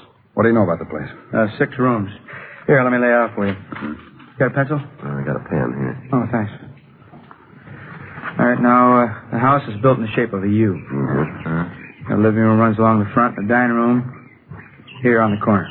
Here? Yeah. Now, the kitchen is here, and here's a back door. Any cover there? Officers have found him while watching it. Yeah. There's a closet here off a service porch. Go. On the other side, there's a bedroom here, door, the bath, and another bedroom. Just the 2 doors. Yeah, the front and the one off the kitchen. Where'd you get this layout? I talked to the woman next door. She's a friend of the family, owns the place, been inside a lot. Where are they? With the family? Yeah. We're not sure. A neighbor says she thinks they're all out, and the man goes to work at 6. Woman usually drives the kid to school about 7:30. Who put out the call? Motor officers. They saw the car parked at the curb, went to check it out. Carey was inside. He made the house. They tried to get him out yet? No, they weren't sure he was alone. How'd you do? Well, we got here right after they did. By the time we got to the curb, he started to shoot. Any chance of getting to him from the back of the house? Oh, it'd be rough. The shades are all pulled down. Hard to tell where he is. If we go in, he could be sitting under the window waiting for us. How about the phone? We tried, and he won't answer it. Well, that all of it? Much as we got. Well, what do you want to do? I'll give him a chance to walk out. It'll be his choice. Talk to him? Yeah.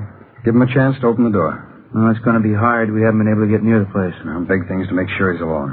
As far as we've been able to tell, he is. There's no movement inside, no noise.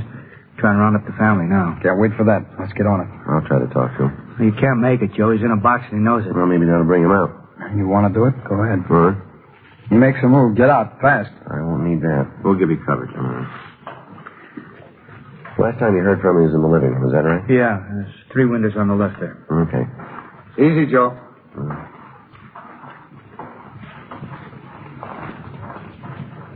Carey? Carey? Carey. Come on, Carey. You can't sit in there forever. Play it smart. Walk outside and it'll be all right. Don't cause any more trouble now. How about it? Carey? You're making it rougher on yourself. Come on out, Carey. You can't win. You know that. Oh, get out of there!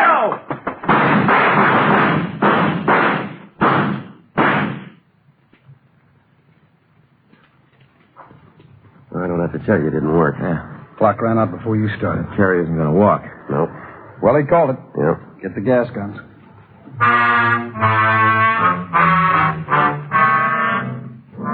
The people living across the street and on each side of the house were asked to leave their homes in the event there would be any more shooting. The riot guns were brought from the car and they were loaded with penetration gas shells. Because of the physical layout of the house, it was decided to shoot into the rear of the building and try to drive the suspect toward the front of the place. Officer Murphy, along with Lieutenant Stoner, went back to the alley that ran along the rear of the property. The 2 uniformed men covered the sides of the house, and Frank and I took up our stations in front of the building. 9:14 a.m. How's the time? Well, they ought to be in position. Mm-hmm. You all set on that gun? Yeah. You think he'll give up? I don't know. Flip a coin. Ought to be laying it in now pretty quick. There it goes. The way the house is divided, he could close the doors to the back rooms and keep us going for a while. We still have an idea where he is in the house. Yeah. I'm sure pouring it in. Yeah. It's lousy stuff. Tear gas. Lousy. Still remember it from the academy. Right. Front window, see it? No, where? Shade was pulled back. I think I saw something. Will you carry? Get the stoner. Tell him to hold the gun. Yeah. There's a woman in there with him.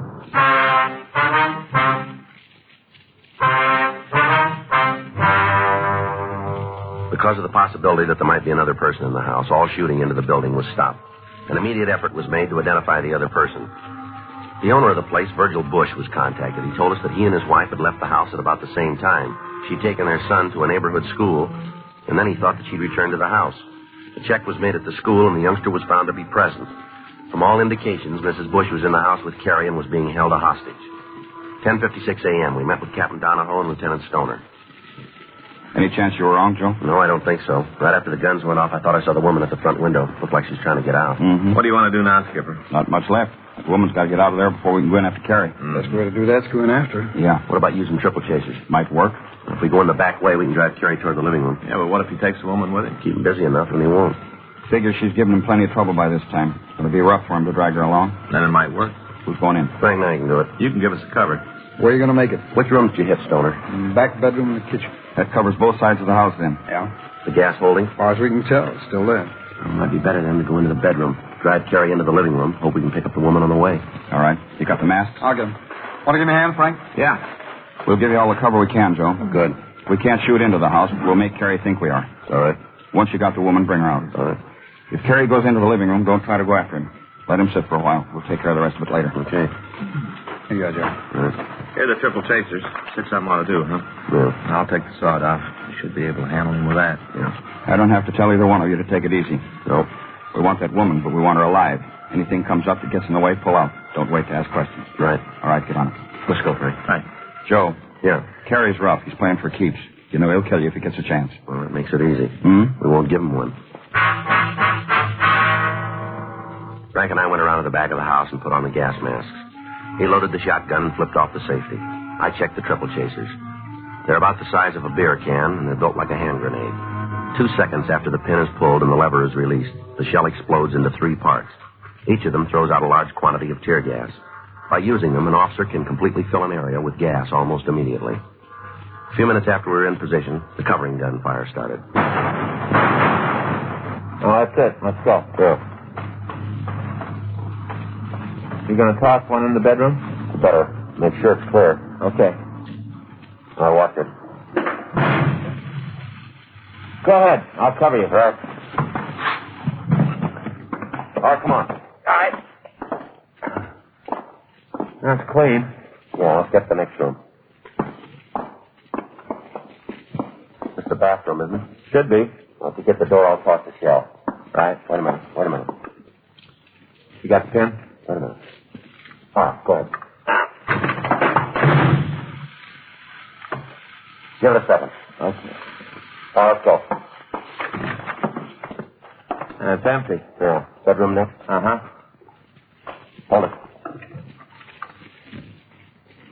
Okay. Now, let's go. It's Carrie! He's in the living room. We better get him. Wait a minute. Huh? On the bed, it's the woman. Come on, we better get her out of here. Right. You naked? I think so. Get that window, will you? Yeah. Wait till I get the shade. I'll go first, and I'll take her on the outside. All right. Hold it right there, Terry. It's us, Murph. Friday and Smith, give us a hand. We got the woman. Here, let me help. Okay, Joe. All right, you got her? Yeah. All right. Come on, let's get her out here. Wait till I get this mask off, will you? Okay, Joe. Wait a minute. Yeah. How's the woman? Well, she seems to be all right. Want to give me a hand getting this tape off? Yeah. Thank God you made it. I thought he was going to kill me. Every minute I thought he was going to kill me. All right now, Miss Bush. Take it easy. He's crazy. That man's crazy. If you hadn't got it, he'd have killed me, sure. I know. All right, Miss Bush, let's get out of here. Come on. You got her, huh? Yeah, Skipper. You all right, ma'am? Yes, it isn't his fault, though. I've never seen anybody like that before. All right, Mrs. Bush. You want to take her to the car, ma'am? Sure. Just a minute, ma'am. What? Can you tell us how many guns Carrie's got? What? How many guns did you see? What difference does it make? Makes a lot of difference to us. I don't know. He's got a pistol. Yeah, we saw that. Anything else? Yeah, he's got a rifle, too, a shotgun, I think. Did you see it? He brought it into the house. Where is it? What do you mean? What part of the house is it in, do you know? The front room, I guess. That's where it was the last time I saw it. Has he got any shells for it? Yeah, a lot of them. Had his pockets full. All right, that's all. Thank you. You going to get him now? We're going to try. You'll have to shoot him. Ma'am? He told me so himself. Said you wouldn't take him alive. Uh-huh. Told me if you tried, he'd take a couple of you with him. Well, it isn't going to change things. Hmm? He's still going.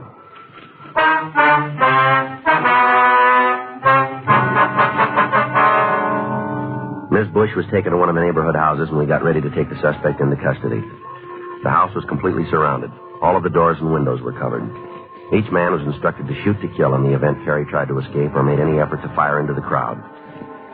In a last attempt to get him out of the house without additional bloodshed, the bullhorn was brought from the car, and we tried to talk to him. Here you are, Joe. All right. Tell him this is the last time around, Joe. We're through playing games. All right. Carrie? Carrie, give it up. Throw those guns out and you follow them. All right, we'll tell you where you stand. There are a lot of us out here. We've all got orders to kill you if you try anything. You think you can sit in there and we can't touch you? You got it wrong. We'll blow the roof off if we have to. Tell him he's got 10 seconds, Joe. All right. Count them out for him. All right. Stand by with gas guns. Yes. Go ahead, Joe. Terry, you're running out of time. We'll give you 10 seconds to come out of there. It's the last time. Throw the guns out and come out after them. 10 seconds, Carrie. That's all you got.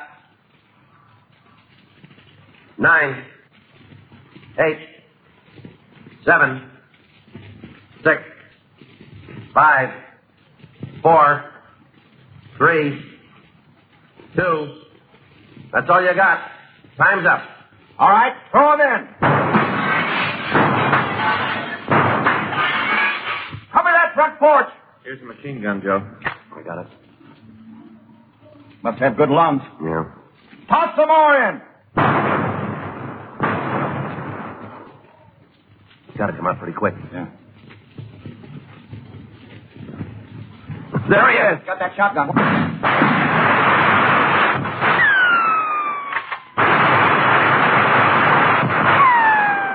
Keep down. Yeah. Easy now. Terry. Terry.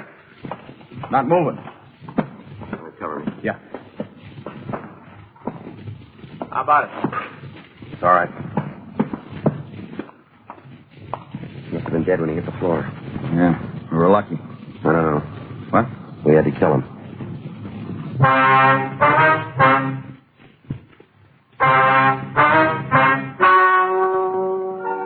The story you have just heard is true. The names were changed to protect the innocent. On Monday, May 9th, an inquest was held in the coroner's office in and for the county of Los Angeles, state of California.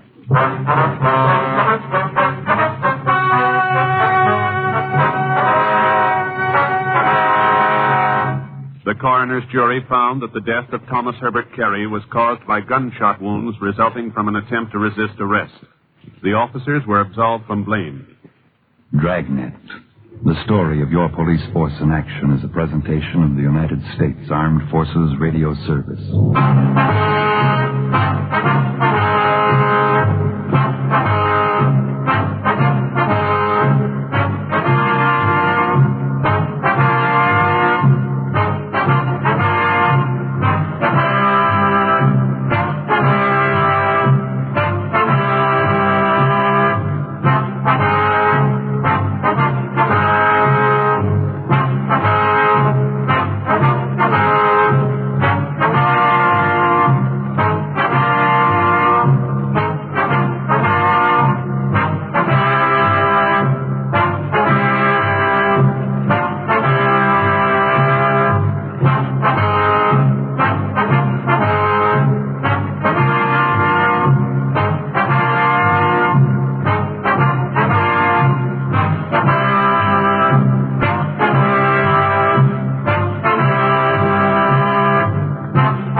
the American Broadcasting Company presents Pat Novak for Hire.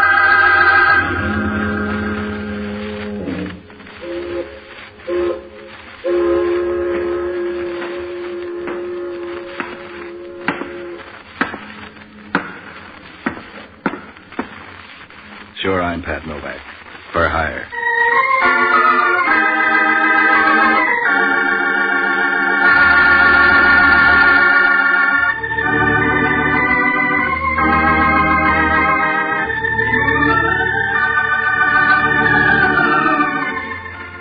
That's what the sign out in front of my office says, Pat Novak for hire.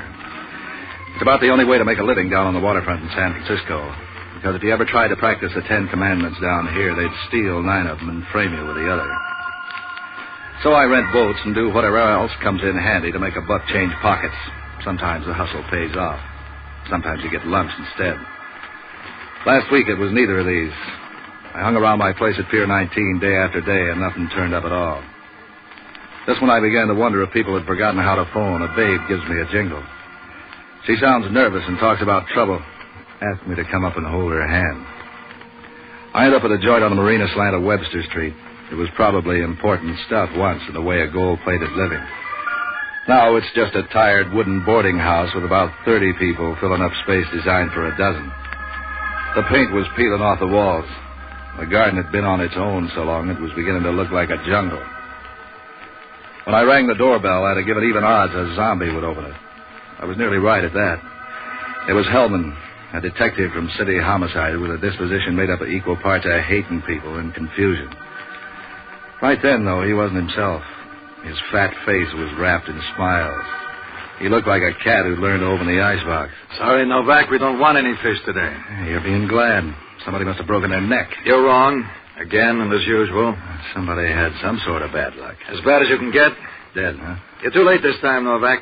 The killer's already in the bag. And you got the drawstring. I'm not complaining. Now scamper off somewhere and find another sucker. Put the brush away, Hellman. If you got the killer, it's even money. It turns out to be 4 other people. I don't know. The department managed before you dragged into town. We stumbled, but we got by. You can say that about a wine bum. I can make it fit you. Stumble on out of here, Novak. Yeah. But first, who done it? The landlady. She evicted a guy named Burke, the hardware. He didn't live here. He rented a room for some kind of an office. He was a freelance bookkeeper. She said he made too much noise working his machines at night. Did she confess? It's open and shut, Novak. No room for your chisel. Well, if she confessed, maybe you can pin it on her. What do you mean, pin it on her? The way you work, you couldn't prove Warren's governor. That's not my department, but keep on being smart and see if I can prove you'll fit in one of our cells down in Kearney Street. Don't strain your head, Hellman. I don't want any part of anything you're near, including this place. I'll buy that, too, and I'll breeze out of here. When the press shows up, don't worry about giving them your best profile. Either way, you'll look like a sack of potatoes. Either way, you look like a sack of potatoes. Gee, that's good, Novak. Before you tell Hellman that, you better go somewhere and grow a little. Look, Novak, how'd you like a tip on a horse? I got a hot one in the 5th at Del Mar tomorrow. I got a tip for you. Get out of my hair before I have to comb you out. Gee, Novak, that's no way to talk. I could be your friend.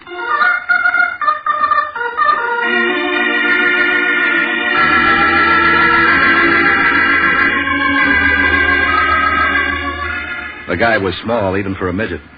Since the rooming house was so full of interesting people, I decided I didn't want to go away after all. So I went back up the steps. Was just going to try my luck when the door opens from inside. The guy with the welcome is either middle-aged or he's done a lot of careful living. His face is as smooth and as neat as a barrel full of apples.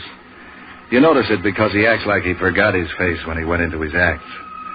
The rest of him is as mysterious as an addict in a B horror picture. I didn't need any puzzles right then, so I started to brush him off. Especially when I noticed his suit. It was so ragged it looked like he was made up to put the bum on the town. But then I decided to play it for the laughs. How would you like to make some heavy money in a hurry? I quit buying oil wells. I'm not fooling, would you? Who are you? Name's Jack Lansom. I'm Burke's assistant, or used to be. Yeah, he looks like quick, easy money. For an undertaker. For you, too. Sure. Why not? And how? Burke has some papers in his home safe that I don't want pawed over by any flatfoot snooper. They're my papers. Burke just kept them there for me. I want you to get them. I don't see any splints on your leg. I can walk, but I can't leave. Hellman's going to question all the tenants. So what do I do? Go to this address. It's on Nob Hill. Here are the keys. It's wall safe, not a combination. Just 2 locks you have to open at the same time. The papers are in a sealed envelope marked Ransom Private. Get it? And bring it here. I don't know. When a guy dies, the feds move in. They'll want to list his stuff for taxes. These aren't financial papers. They're just some private letters and things. I don't like flirting with the FBI. How would you like to flirt with $1,000? If the stuff's worth that much, it must be hot. I need those papers. Do you get them for me, or do I phone somebody else? I could change my mind. Here's $100. There's 900 more when the stuff's in my hands. You had me fooled there. You don't dress to fit this kind of dough. So I save my money. Are you going or not? Give me the keys. Lots of luck, Novak. Hey, Novak, wait a minute. About that horse. Go get a glass of water and drown yourself.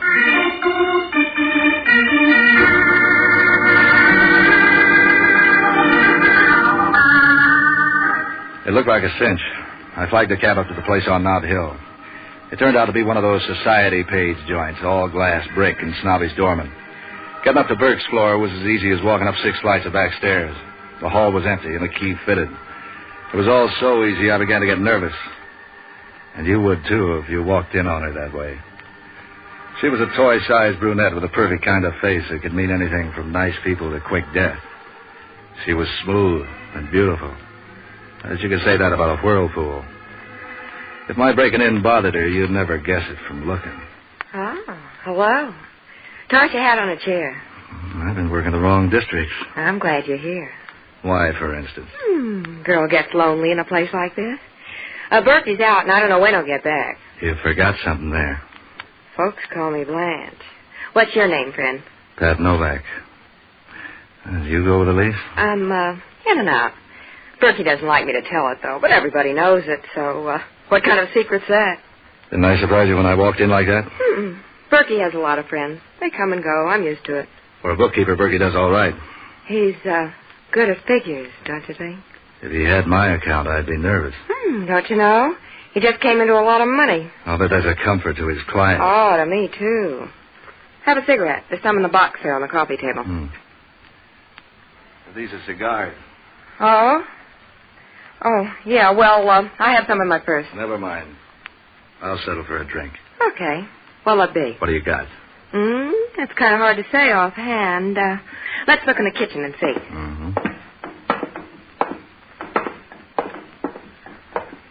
It ought to be up here. But it isn't. I knew a girl that way once. Berkey must have moved the bottles. Look around. Try those cabinets. Oh, I'll get there. Hey, wait a minute. Take it easy. What's the matter? Jumpy? Good evening, Miss. Is Mr. Novak in? Yeah, I'm in. You and your horse are both out. But Mr. Novak, it's a good horse. You always come in crowds? That's Pinky. He's been on my tail all night. Aren't you curious about why I'm here? You must be a friend of Burke's. Would it matter? What do you mean? When you get tired of playing with those doors, let's admit you don't know where Burke keeps his goods. You don't know where he keeps his cigarettes. You don't know anything about the place because this is the first time you've been here. You're acting like a detective. Put it down, I'm just curious. And you can still fill in my question. Why not say I, wandered into the wrong apartment? You don't seem anxious to get out. Maybe I like the company here. Come on in the living room. He probably has the liquor in there. That isn't what you were after. Why don't we settle for my being lonely? The town's full of lonely babes. None of them look like you. I know a cure. Do you? Let me guess. Well, I guess when you can be sure. Like this. Now I know. Fill me in on the rest of your visit. I'm busy. Or, I could be.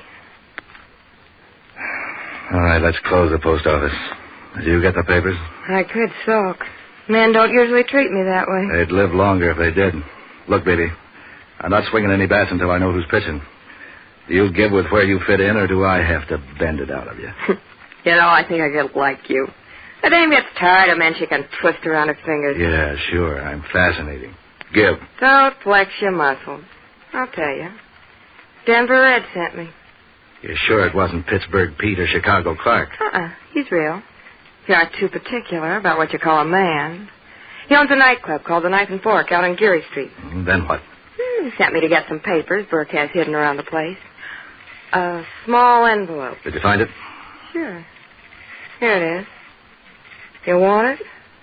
You give up easy. I don't have to do this sort of thing to get along. I told Red that. What else are you going to tell him? I'll tell him you took the papers away from me. Unless you got a better idea. Put down your flap, sister. What if I didn't go back to him? What if I went with you? I don't like your recommendations. Don't worry.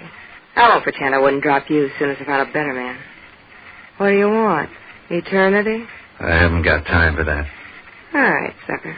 So, I'll go back to Red. He tears telephone books in half and things like that, so, watch him. I'll try to manage. Oh, here's the booze. Let's drink to something or other. Why not? You sure you won't change your mind? About anything? Why don't you leave me your phone number? I got a better idea. Sucker.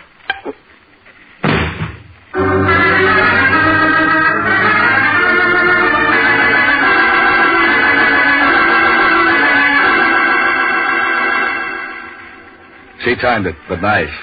I hardly started to get my hand up before she hit me with a bottle. The room began to spin, and I tried to stand up, but my knees gave way. I could hear her footsteps a long distance away, running, when the door closed. I shook my head, and some of the cobwebs went away, but not enough for me to get started. By the time they did, I knew it was too late. I looked around, and the package of papers was gone. Yeah, the more I thought of how easily I'd been done in by that dame, the madder I got. Then I remembered no one was supposed to know about the papers except Lansom. Decided I better check on the play. I got on the phone and talked my way through a flock of bars until I ran down an alcoholic friend of mine named Jocko Madigan. He's an old-timer around San Francisco who knows more about the town than the city planning commission. He sounded good over the phone, which must have meant they were watering his drinks. Patsy, my boy, how are you? Curious.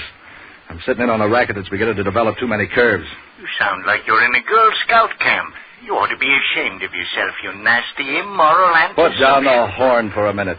I want you to do me a favor. If I had a daughter and you were even in the neighborhood, I'd lock her in the cellar. I can't imagine what those Boy Scout leaders are thinking about. They were Girl Scouts a minute ago. What did they do, pull a switch? Anyway, Boy Scouts don't camp, they hike. Look, I just got sapped by a dame who stole some papers. Up Mount Tamalpais, they hike. That's her name's Blanche. She's tied in with a guy named Denver Wren. He runs the Knife and Fork Club out on Geary. Oh, those poor kids. And that mountain's almost straight up, too. She just left here. She ought to be heading for Denver Red's place. What are the papers? I know you don't own them. You can't read. They have some stuff in them that'll put the heat on a guy named Jack Lansom. He likes it cool. $1,000 worth. Oh, speaking of money, there's a friend of yours here. Hello, Patsy. This is Pinky. Imagine me talking to you on the telephone. Imagine I've gone deaf. Hey, Jocko, if you can hear this, pull that punk off the line. Okay, he's gone. He said he had a horse for you. Look, dummy up to that guy. He's been floating around all night. And I'd be floating, too, if you'd be nice to him. I'll grab a cab and go out to the Knife and Fork Club. When Blanche shows up, see if you can find out what she does with the papers. Are you buying the drinks and the cab fare? Yeah. What are you going to do? I'm going back and see Lansom. This was supposed to be a closed deal, and will you hurry? The dame will be there and gone. Don't worry about me. You couldn't keep me away from the place. I'm growing wings. Yeah? Why the sudden lather? Well, if you're buying the drinks, there's no use my scrimping. I'm suddenly developing an awful longing for some good, well-aged scotch. So long, lover.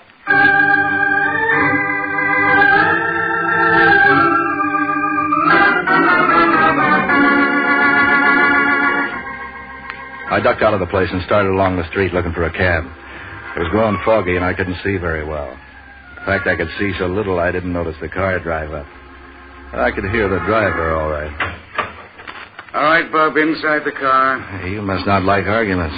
Don't think it won't shoot either. Get in.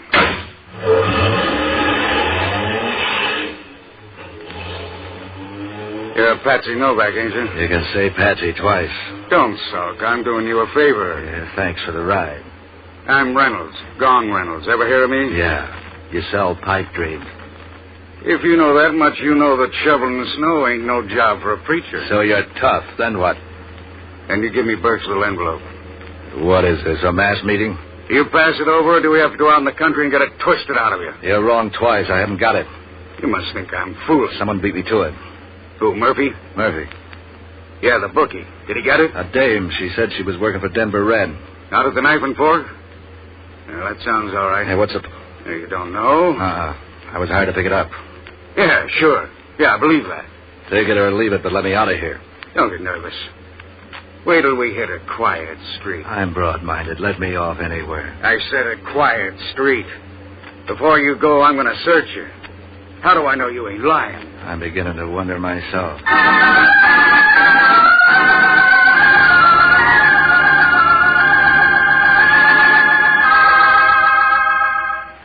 Reynolds was a nice guy for an opium peddler. No bumps, no scars. He even dropped me near a car line.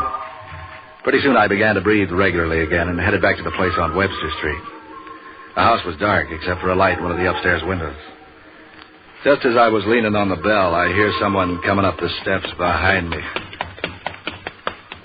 I wish you'd stay put, Mr. Novak. Now, about that horse. He's a beautiful animal. Affectionate. Look, I'm tired of this shadow act. What's your pitch? Straight over the plate, Novak. I'm doing you a favor. Someday I may need one from you. I'm far-sighted. Well, I'm nearsighted. Come here. Come Light up and be somebody. What's your racket? Put me down, Novak. I got connections. You can't scare me. I can try. Going in for kidnapping midgets, Novak? Put him down and come on in. I don't want to draw a crowd. Make this the last time I see you, Pinky, or I'll fix it so you wish you had. Who was that? I don't know. I'm beginning to get curious. Forget it. You got the envelope? No. Don't sound so cheerful. Why not? Somebody changed my mind. Too much competition. Keep it understandable. What do you mean?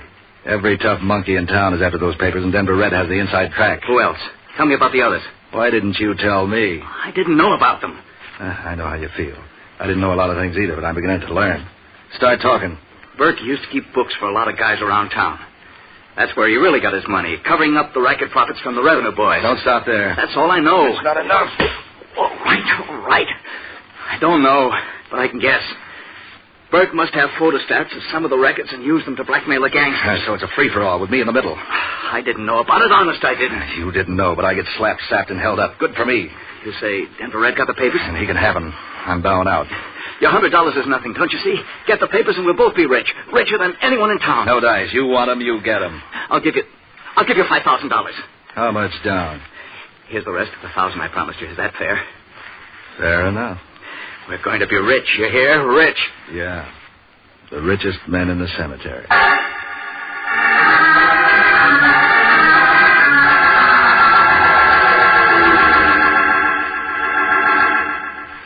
Lanson must have thought I was the biggest sucker in the city. I was through with the papers as soon as I discovered how hot they were. I could have told him, but when I saw how anxious he was, I figured I might as well use his shakes to get the rest of the $1,000. I headed out to the Knife and Fork, but my only plan was to get Jocko off the hook. After that, I wanted a lot of time in the country until things cooled off. The joint was out near Golden Gate Park, one of those community center places where you get everything that'll go in a stomach, including bicarbonate. The brunette doll was nowhere in sight, but I saw Jocko over at the bar wrestling with a double-sized highball, eased over beside him. Well, if it isn't the Boy Scout, Patsy Novak. That stuff's beginning to eat into your head, Jocko. Don't you worry. My lobes are functioning smooth as ice in a glass. What can I do for you after you pay the bill? Did the Dame Blanche show up here? Yeah, about a half hour ago. What kept you? She's pretty. And so's a tiger. Where is she? She and your friend Denver Red went upstairs. He has an apartment up there. Now, that's the way to live. If he bored a hole in the floor and ran a pipe down to the bar... Did you see the papers? No, and do you know a guy named Reynolds, Gong Reynolds? We've met. He was in here. He looked around and ducked out. Did he go upstairs? I don't know. You're running in big company. Reynolds and Denver Red are two of the most powerful gangsters in town. If they've got anything to do with this, you better cash in your chips and get out of the game. Yeah, don't worry. I'm all washed up with this. I heard something else, too. This guy Lanson is no country boy either. Measure him for me. The grapevine has it he used to be a member of Murder Incorporated, the Brooklyn outfit. He got out before they grew into big-time operators. Three of a kind. What do you know about Murphy? Don't tell me Murphy's in on this. Murphy's got the horse wires sewed up. He sewed it up with bullets. Let's get out of here. And I will in a minute. How do you get to Denver Red's shack? The entrance is outside, but what do you care? Let's get out of here. In a minute. Patsy, they're hotter than summer in Panama. Leave them alone. I'd kind of like to see that envelope. Try the post office. It's full of envelopes. Yeah, not this one. You coming with me? No, Patsy. If you've lost your mind, you've lost it alone. I'm beginning to wonder about that. Well, so long, lover.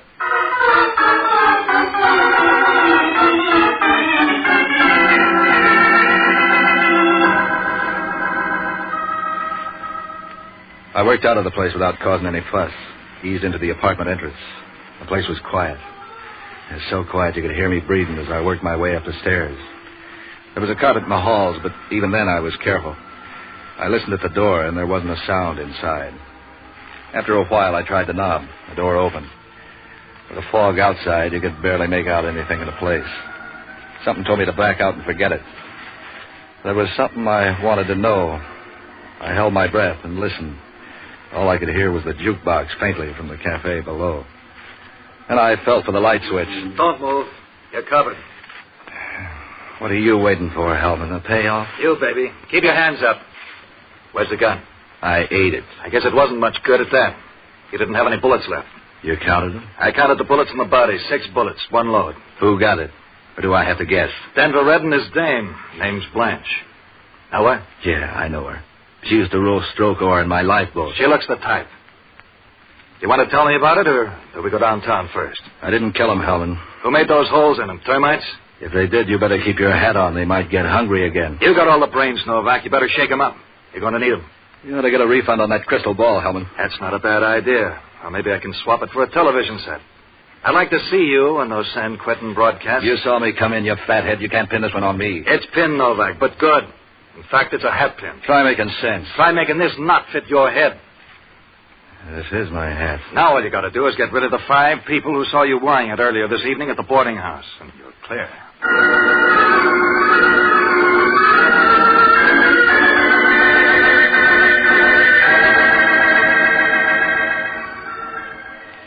We were halfway down to the Hall of Justice before I could talk Hellman into giving me another chance.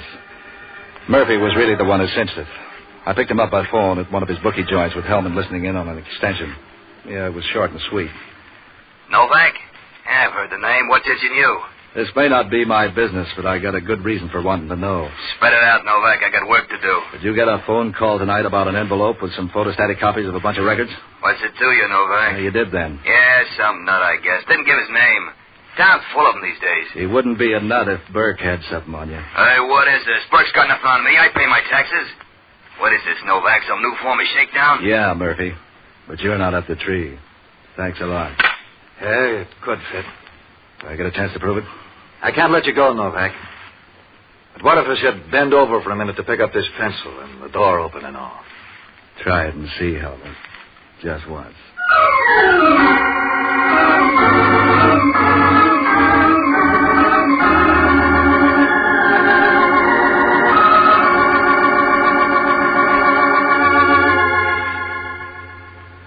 After that, I began to figure my bad luck had run out for the day. I jumped a cab and went down to the waterfront, but not to my pier.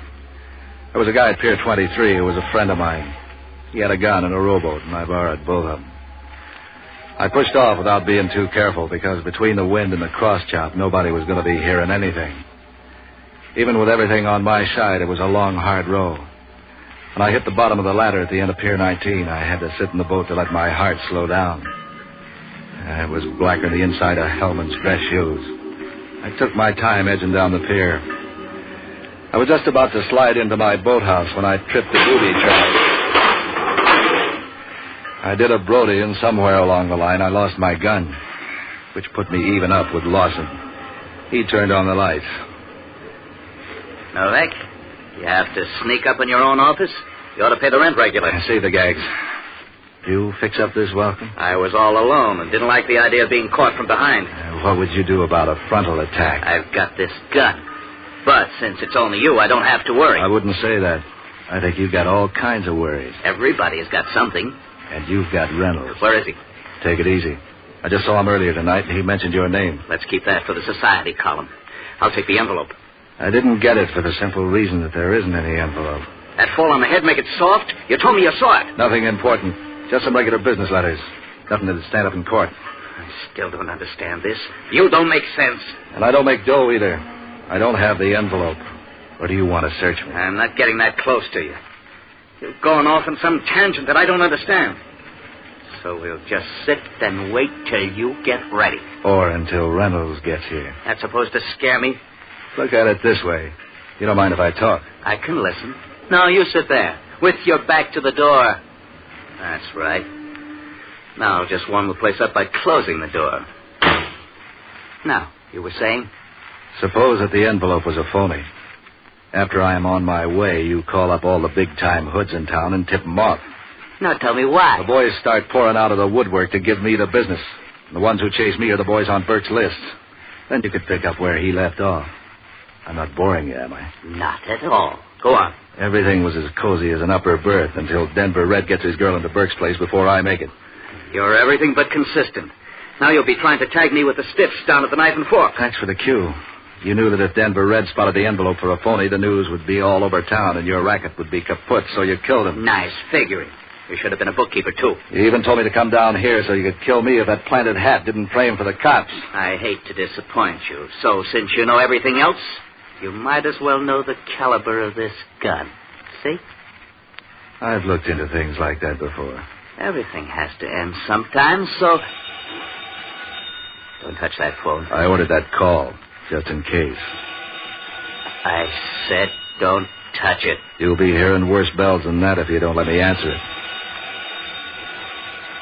Okay, but watch your language. Novak speaking. For a minute I thought you was out. You're the hardest man to get hold of. But I guess it's because you're a busy guy. Well, say something. That's right, Reynolds. Huh? This is Pinky, Mr. Novak, remember? Pinky Punk. What a name. That's up to you, Reynolds. What's he saying? You want to talk to him? You still there, Mr. Novak? And Mr. Novak... Give me that phone. Now, look, Reynolds. I'm not taking any talk off you. You pay up or else... You dropped something, Mr. Novak? Yeah. How about that horse? You want to get onto him? I think I can toss a sawbuck into his feed bag. Oh, gee, Mr. Novak, you'll never regret it. Okay, Pinky. Who's the goat? Pinky, I said, what's his name? Gee, Mr. Novak.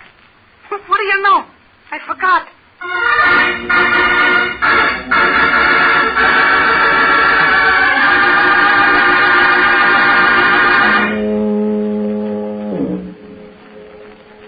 Pinky might have forgotten, but Lansom's memory was good. I handcuffed him to the chair and told him Reynolds would be down in a half an hour. Then gave him Hellman's phone number.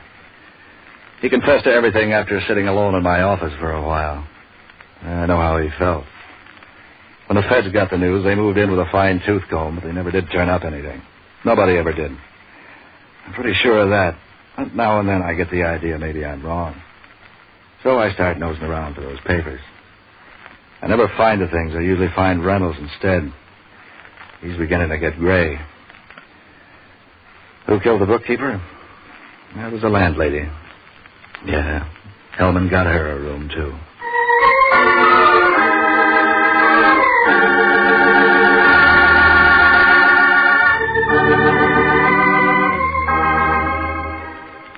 Heard on tonight's presentation were Ben Morris as Novak, John Galbraith as Inspector Hellman, Jack Lewis as Jocko, and Mary Milford as Blanche, with Herb Ellis, Jerry Zinneman, Kurt Martell, and Dick Ellers.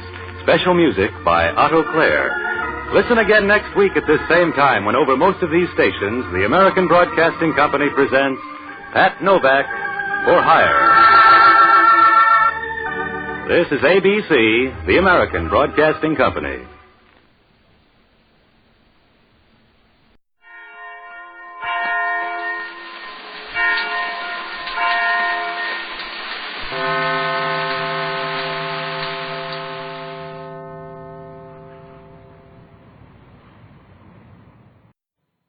Chesterfield brings you Dragnet. Put a smile in your smoking. By Chesterfield. So smooth. So satisfying. Chesterfield.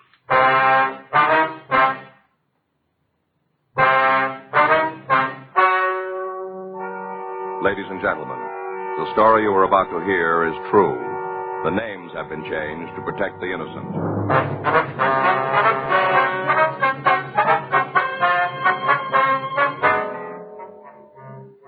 You're a detective sergeant.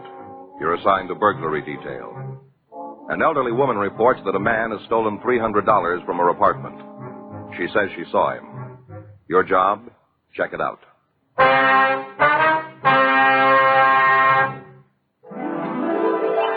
Put a smile in your smoking. Next time you buy cigarettes, stop. Remember this. In the whole wide world, no cigarette satisfies like Chesterfield. Put a smile in your smoking. Instantly, you'll smile your approval of Chesterfield's smoothness. So smooth, so satisfying. You want them mild. We make them mild. Mild and mellow. With the smooth and refreshing taste of the right combination of the world's best tobaccos. So next time you buy cigarettes, stop. Start smoking with a smile with Chesterfield. Smiling all the while with Chesterfield. Put a smile in your smoking, just give them a try. Light up a Chesterfield, they satisfy.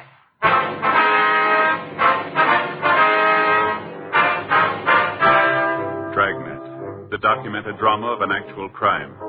For the next 30 minutes, in cooperation with the Los Angeles Police Department, you will travel step by step on the side of the law through an actual case transcribed from official police files. From beginning to end, from crime to punishment, Dragnet is the story of your police force in action.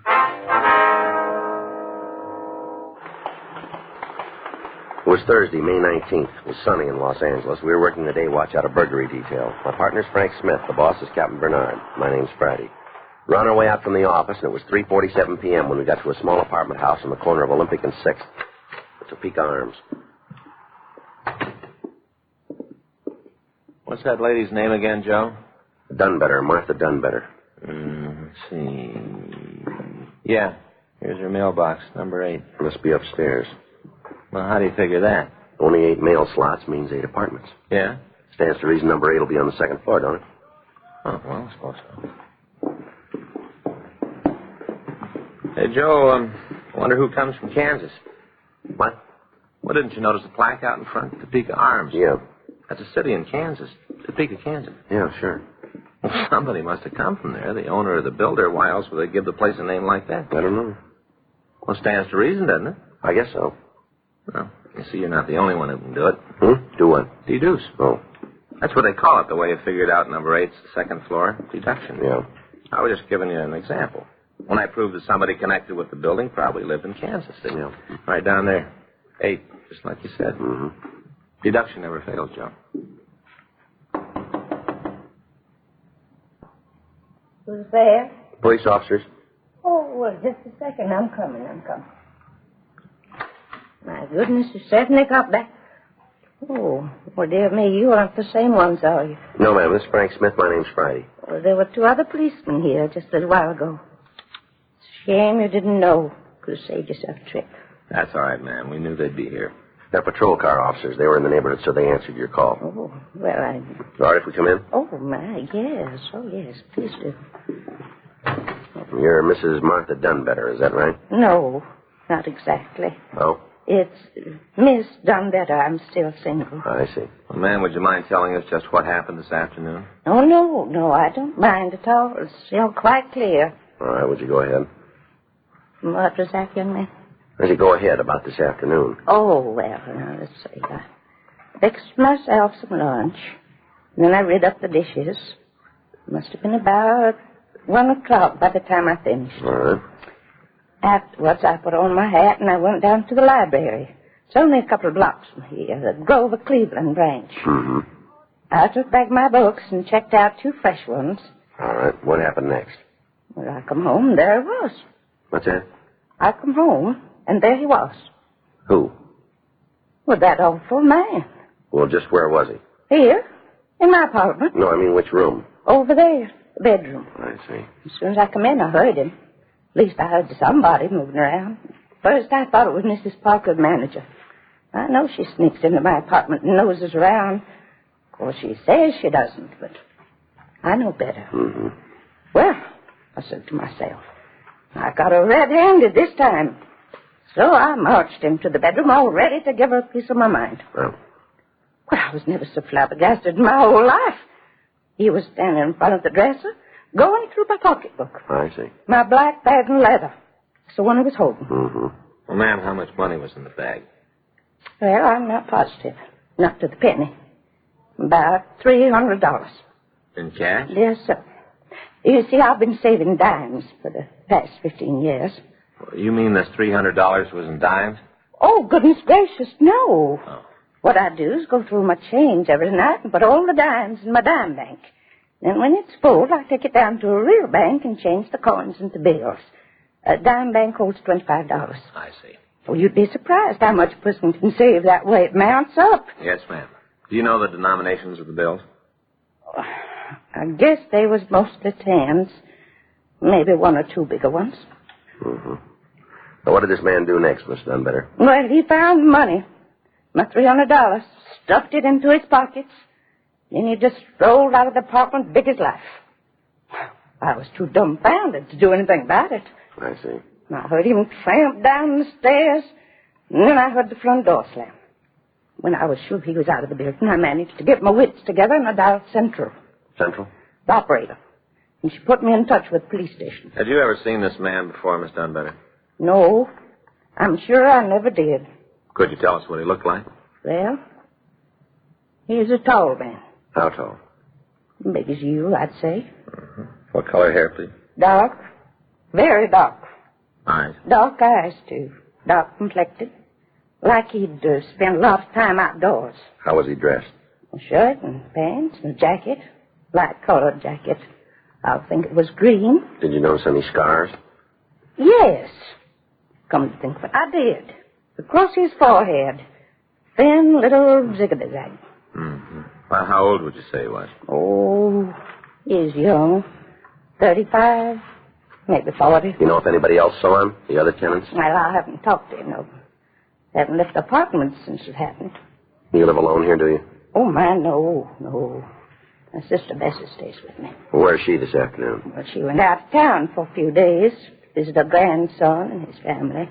They come down from Oxnard to get her this morning. I see. Tomorrow's her birthday.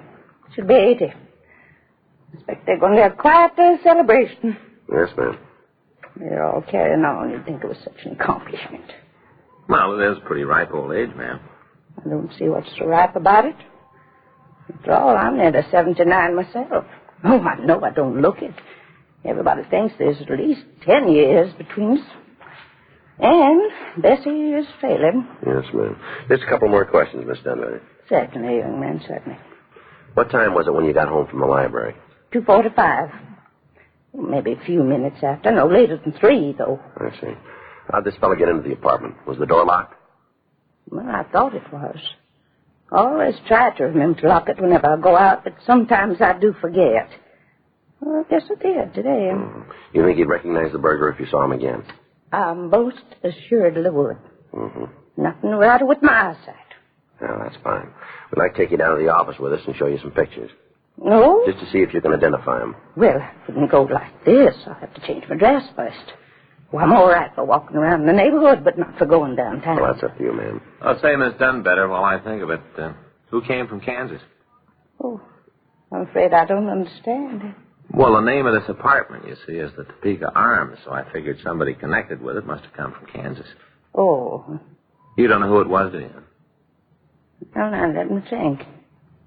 Oh, yes, I remember. That was old Mr. Hendrickson's idea. Well, you don't say. Yes, he was the man who built this building. Well, now, that was, oh, goodness sakes, that was almost 35 years ago. My, how time flies. Yes, ma'am. How you like that, Joe? This Mr. Hendrickson came from Kansas. No. Minnesota. Minneapolis, as I recollect. Oh? But it was his idea, just the same, calling it Topeka Arms. On kind of an article he read in the newspaper while the building was going up. Ma'am? Said there was more people in Southern California who come from Kansas than any other state. Mm-hmm. So Mr. Henderson figured the name Topeka would attract a lot of tenants. It's ridiculous nonsense. Said so at the time. There hasn't been a single solitary one. Oh. 35 years. Not a soul from Kansas has ever lived here.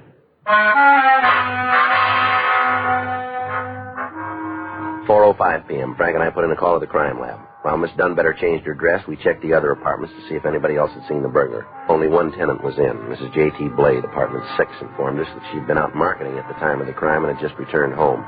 4:16 p.m. Lee Jones and a crew from the crime lab arrived. They began their investigation, and we drove Miss Dunbetter down to the city hall.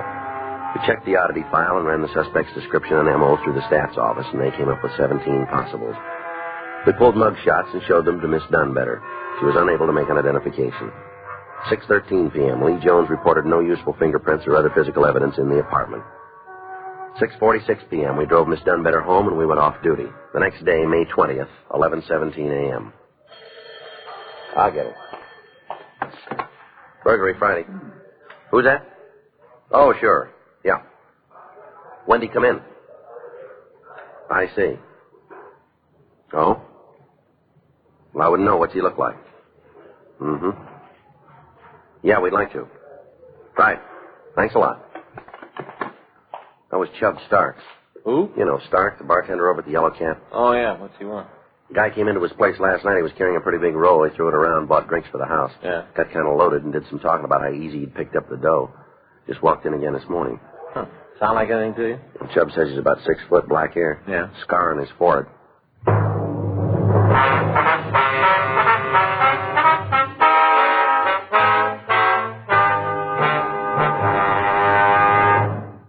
Put a smile in your smoking. Next time you buy cigarettes, stop. Remember this. It's today's biggest cigarette news. Chesterfield is made the modern way with Accuray. The Accuray controller is the greatest improvement in cigarette making in years.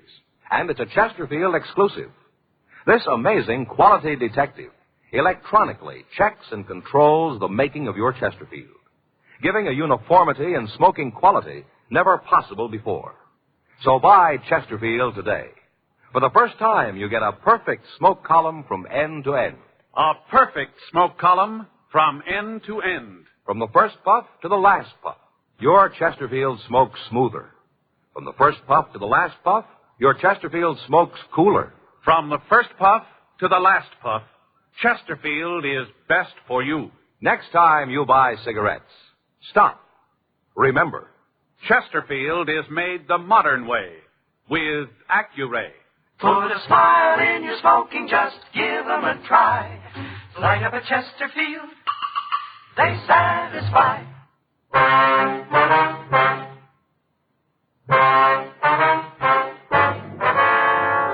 Frank and I drove out to the Yellow Cat Bar on Figueroa. Chubb Stark, the bartender, pointed out a husky man sitting in a corner booth.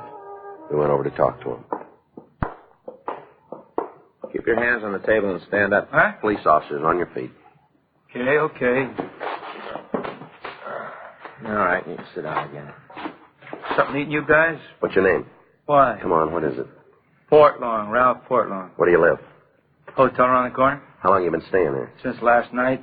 How about before that? Back east, they just got in town yesterday. Whereabouts back east? What kind of a roust is this? Where back east? All over. Chicago, Cleveland, all over. What kind of business you in? Unemployed. You got any money? Some. How much? Look, I ain't Novak, if that's what you're getting. How much money you got? $100, maybe 150. Where'd you get it? I borrowed it. Who from? Pal. In L.A.? Chicago. What's his name? Johnson, Cliff Johnson. You got his address? I don't know. He moves around same as I do. How are you going to pay him back if you don't know where he lives? We'll bump into each other. What'd you say you got in town, Portland? I told you yesterday. What time? 6 o'clock, somewhere in there. Yesterday morning? Last night. You sure then? Yeah. How'd you come? Train? Car. You own the car? I hitched a ride. Just where were you yesterday afternoon? Riding into L.A. All afternoon. Yep. What was the driver's name? Look, how should I? I've been hitching for the last week. I must row with 20 different guys. You don't remember the one you were with yesterday? Nope. Ever been arrested, Portland? Nothing serious. Well, tell us about it. Oh, drunk, that's all. And where was that? Ohio, when I was a kid. Anything else? Yeah, I got some speeding tickets. You ever been arrested in California? Never been in California. First trip, huh? Yep. You ain't exactly making me feel at home either. You know an apartment house called the Topeka Arms? Whereabouts? 6th and Olympic. Where's that? In L.A. Look, can't you get nothing straight? I ain't never been here before. Mm-hmm. How about giving me an answer? Why the roust? All right, come on, let's go. What for? We'll show you the sights. For instance? City Hall. Frank and I took the suspect into custody for further questioning. 12:16 p.m. We ran the name Ralph Portlong through R&I. They had nothing on him. We put out an APB with his description stating that he was in our custody. The bulletin requested any information about the suspect and was marked attention Chicago PD and Cleveland Police Department. 2:18 p.m. We again interviewed Portlong. He insisted he had not arrived in Los Angeles until 6 o'clock the previous evening and refused to say anything more. 4:06 p.m. We received replies to our APB on Portlong. Chicago reported 2 convictions for grand theft auto, and Cleveland reported 1 conviction for burglary second degree. We telephoned Miss Dunbetter and arranged for her to attend a special show-up at the main jail. 6:17 p.m. The show-up was completed, and Frank and I took the victim back to our office. Well, ma'am, you're sure it isn't the same man? My goodness gracious, I ought to know. Yes. Let's see how you could have made such a mistake. Well, he fits your description even to the scar. But I told you it was ziggity-zag. Yeah, you did. This man's scar's entirely different. Yes, ma'am. His hair is wrong, too. Is that right? Other man had some gray in it right across here. I thought you said he was fairly young. But he doesn't have to be old to get gray. I've been gray ever since I had my appendix out. I was only 34. All right. What have you taken home now? It's really a shame. Ma'am? You arrested that poor fellow. And he hasn't done anything. Burglary Friday. Yep. Yeah, that's right. When'd you get it? No, not yet. Will you notify him? Right. Well, I guess we don't need to feel too sorry for Portlaw. What do you mean? Another answer on our APB. Yeah? You're right, Miss Dunbetter. He couldn't have been your burglar. Well, I told you, didn't I? He was in Needles yesterday afternoon. He hitched a ride. Yeah? Slugged the driver.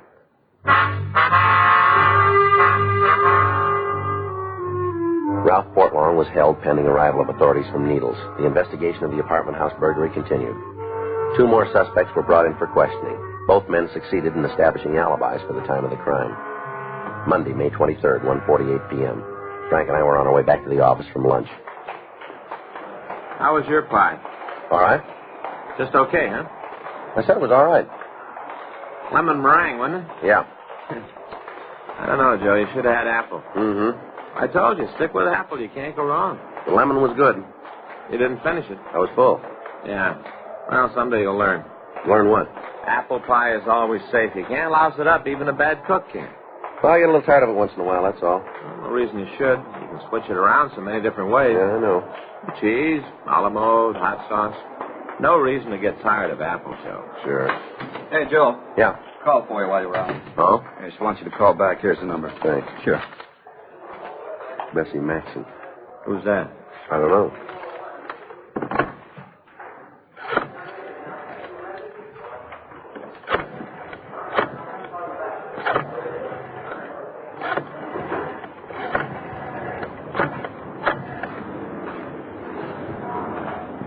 Mrs. Maxson? There's the police department, Sergeant Friday. Yes, that's right. We were the ones. I guess we can. Well, is something wrong? You sure of that? All right away. Thank you for calling. Goodbye. Miss Dunbetter's sister, she just got back from Oxnard. Yeah? She says it never happened. What do you mean? The burglary. Says her sister made it up.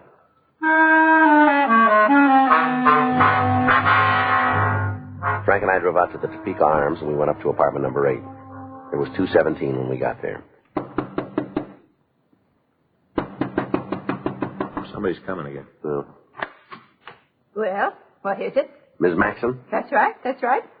Well, my name's Friday. I just spoke to you over the telephone. No, yes, of course. This is Frank Smith. Oh, how do you do? How you doing, ma'am? Come right along inside. Thank you. I just don't know what to say. I suppose it's all my fault for going out of town. Should never have left Martha alone. Might have known she'd be up to something. Are you positively sure about this, Miss Maxson? About what? About what? That there wasn't any burglary?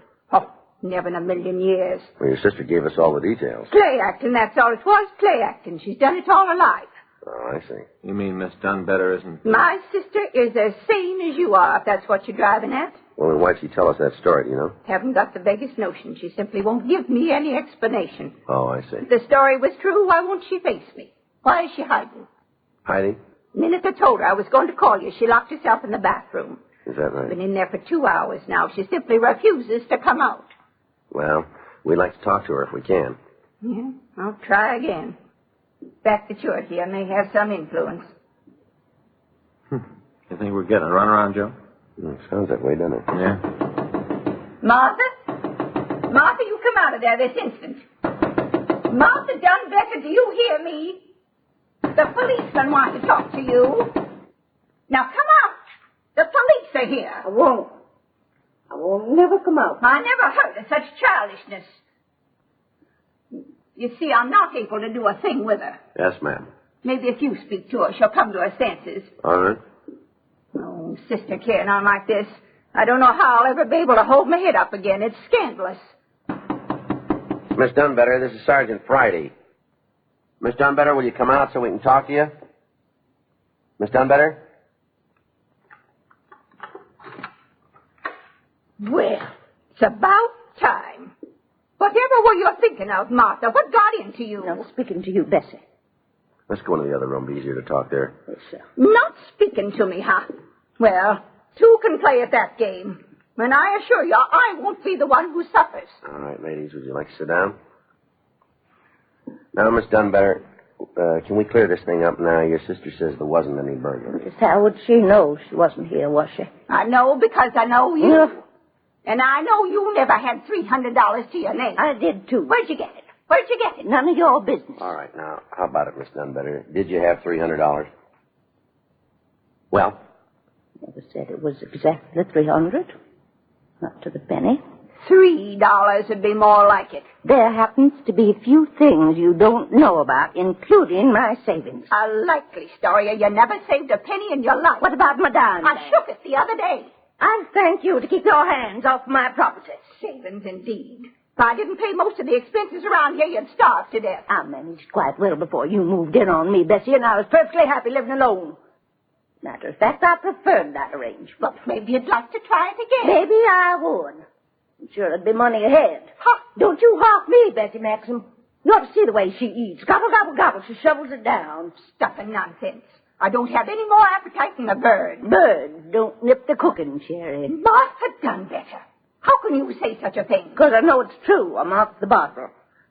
Well, whatever I do, I don't fib to the police like some people I could name. Well, Miss Dunbetter? I made exaggerated respect. Mm-hmm. You mean to do no harm? I wonder if you know it's against the law to file a false police report. Against the law? There. You see? You're going to jail. I knew it had happened. I knew that sooner or later you'd disgrace all of us. Why'd you do it? You must have had a reason, ma'am. I won't tell you. Not in front of her, I won't. Oh. Well, now, let's see. Would you mind waiting in the other room for a couple of minutes, Miss Maxon? I most certainly would. We'd appreciate it if you would. No, very well. Very well. You think I was the criminal around here? All right, Miss Dunbetter, tell us now, will you? It's very difficult to explain. Well, give it a try, will you? See, it was all on account of her, Bessie. Go ahead. Started when we was little girls. It's because she's older. She's always lording it over me. Mom and Daddy always gave her everything first. Hand-me-downs, it's all I got. Bessie's hand-me-downs. Oh, I see. And when we grew up, I couldn't push myself very much. She's just the opposite. There at the ball. She had a pick of all the young gentlemen in town. The only time they'd take me out was when Bessie was busy. I don't think she didn't let me know that I was second choice. The only reason she married Horace because he took a fancy to me. Well, I had my pride, too. Wouldn't settle for her leftovers. That's why I stayed single. I see. The least she could have done was name one of her little girls after me. After all, I'm her only sister. Well, Miss Dunbetter, you still haven't told us why you reported the burglary. I'm telling you. Yes, sir. On account of her birthday.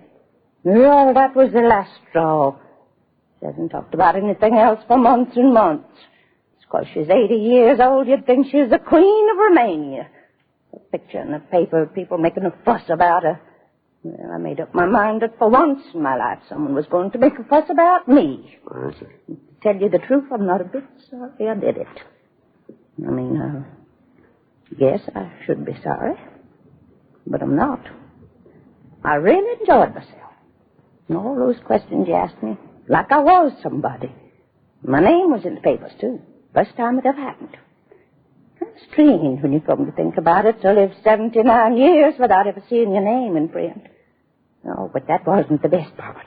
Ma'am? The best part was Bessie not being able to horn in and take all the credit. Oh, I knew you'd find me out sooner or later, but I didn't care. I sure had the laugh on her.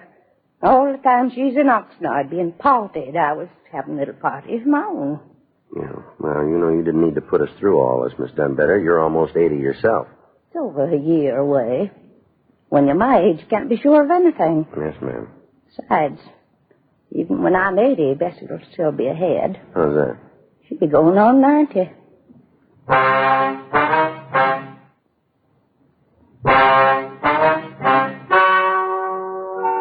The story you've just heard is true.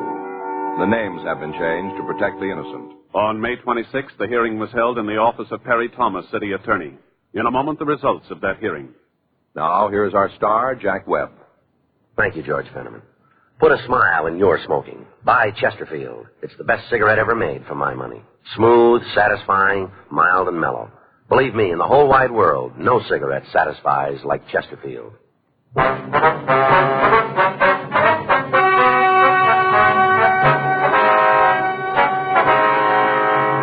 Due to the advanced age of Miss Martha Dunbetter, and because of her assurances that she would never repeat her actions, no charges were filed against her.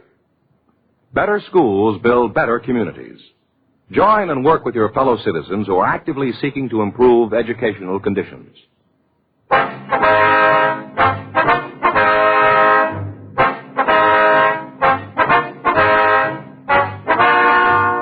You have just heard Dragnet, a series of authentic cases from official files. Technical advice comes from the Office of Chief of Police W.H. Parker, Los Angeles Police Department. Technical advisors, Captain Jack Donahoe, Sergeant Marty Wynn, Sergeant Vance Frazier.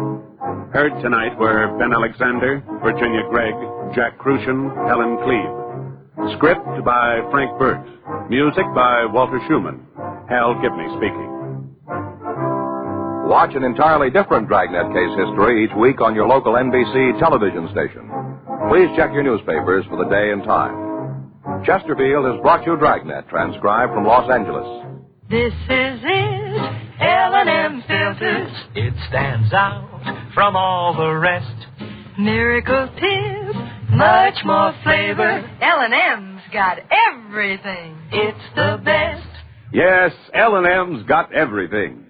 The miracle tip is white, pure white, to give you the purest and best filter. And you get a rich, good-tasting, fully satisfying smoke from L&M's highest quality tobaccos.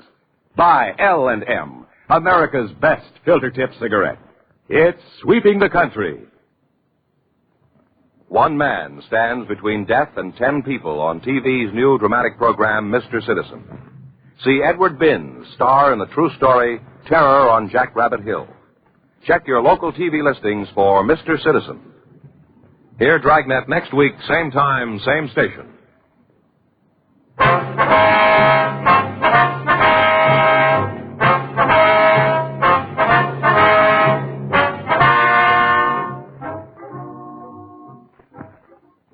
Lux Radio Theater presents Barry Sullivan in Rope of Sand tonight on the NBC Radio Network.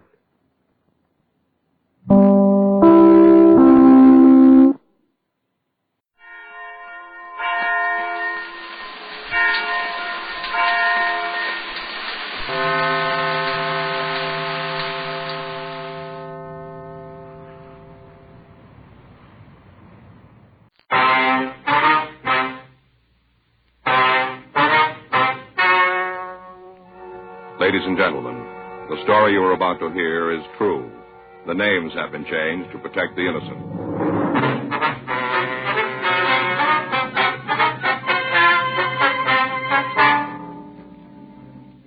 You're a detective sergeant. You're assigned a robbery detail. You get a call from an officer in another division. He's come across some information about a robbery. Your job? Check it out.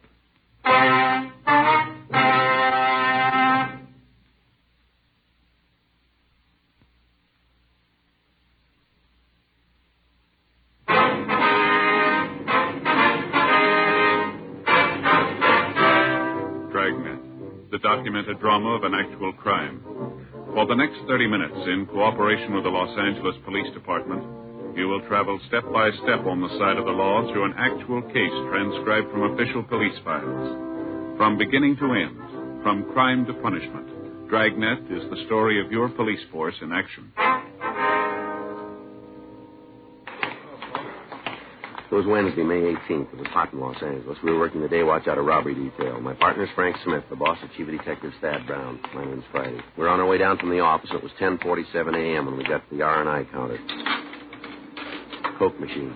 I don't see him. No? It's quite a gadget, huh, Joe? What? A machine here. Real piece of work. Sure is. Here you are. Thank you. You stop and figure, Joe, all the wires in there, levers. Must be a couple hundred wheels. Yeah. Johnny say why he wanted to see us? Mm-mm. Yes, sir, it must be 4 or 5 miles of wire in that thing. Yeah, at least. Why do you think he did it, Joe? What? Invent the machine. I don't know, maybe he just liked to invent things. No, I don't think that's it. What's your idea? Well, a guy'd have to spend a lot of time to build something like this. Maybe a couple of years. Yeah. Figure now a person just has to step up, put a coin in, cup drops down, syrup pours in, seltzer, way it's all measured out. Yeah, a guy'd have to spend a lot of time on that. Yeah, I guess so. Sure. Got to be a good reason for thinking it up. What's your idea? I don't think you could find a bottle opener. Yeah, sure. Joe? Frank. Hi, John. Oh, hi, John. Sorry I'm late. I got a call on my way out. No trouble. What do you got? Picked up a kid day before yesterday, carrying a can full of grass. Mm-hmm. Pretty rough kid when we tagged him. Wouldn't give us the time of day. How old is he? 17, just under the line. Uh-huh. We got to talking to him last night, started to relax. Guess he knew he was in trouble. Yeah. One thing led to another, and the kid ended up talking pretty good. What'd he give you? Rumbled about his brother. Got big plans. Yeah. And a knock over a loan company.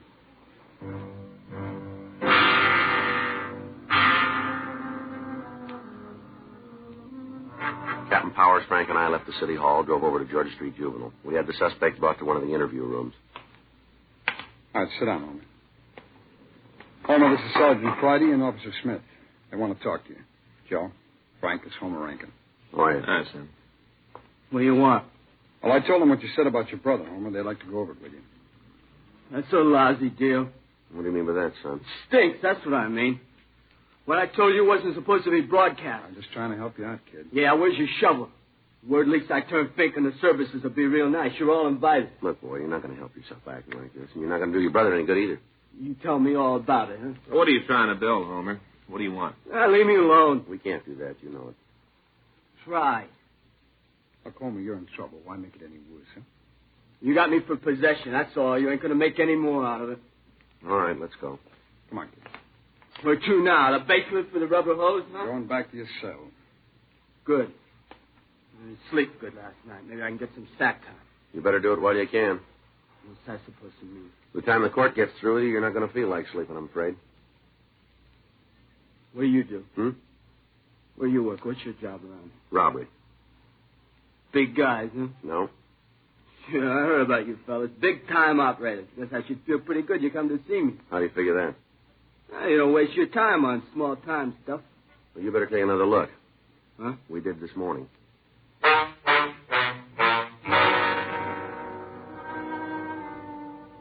We sent back to Captain Powers' office and got the name and address of the subject's brother. 12:10 p.m. We drove back to City Hall and had the name checked through R&I. Here you are. Thanks, Holmes. It's a fat package. Well, Let's see the arrest report. it's long. Mm-hmm. Assault, burglary, 211. He's been busy. Yeah, You got a 5-2 there? here it is. Who's he listed as the next of kin? White, Paula Rankin, 101st Street address. Better talk to him. No, You think the kid told Powers the truth? I don't know. Maybe just wanted to sound big. It's possible. Brother sure fits, though. Mm-hmm. Guy's been lucky. What do you mean? Well, the arrest has never stood a conviction. Let's see if we can change that.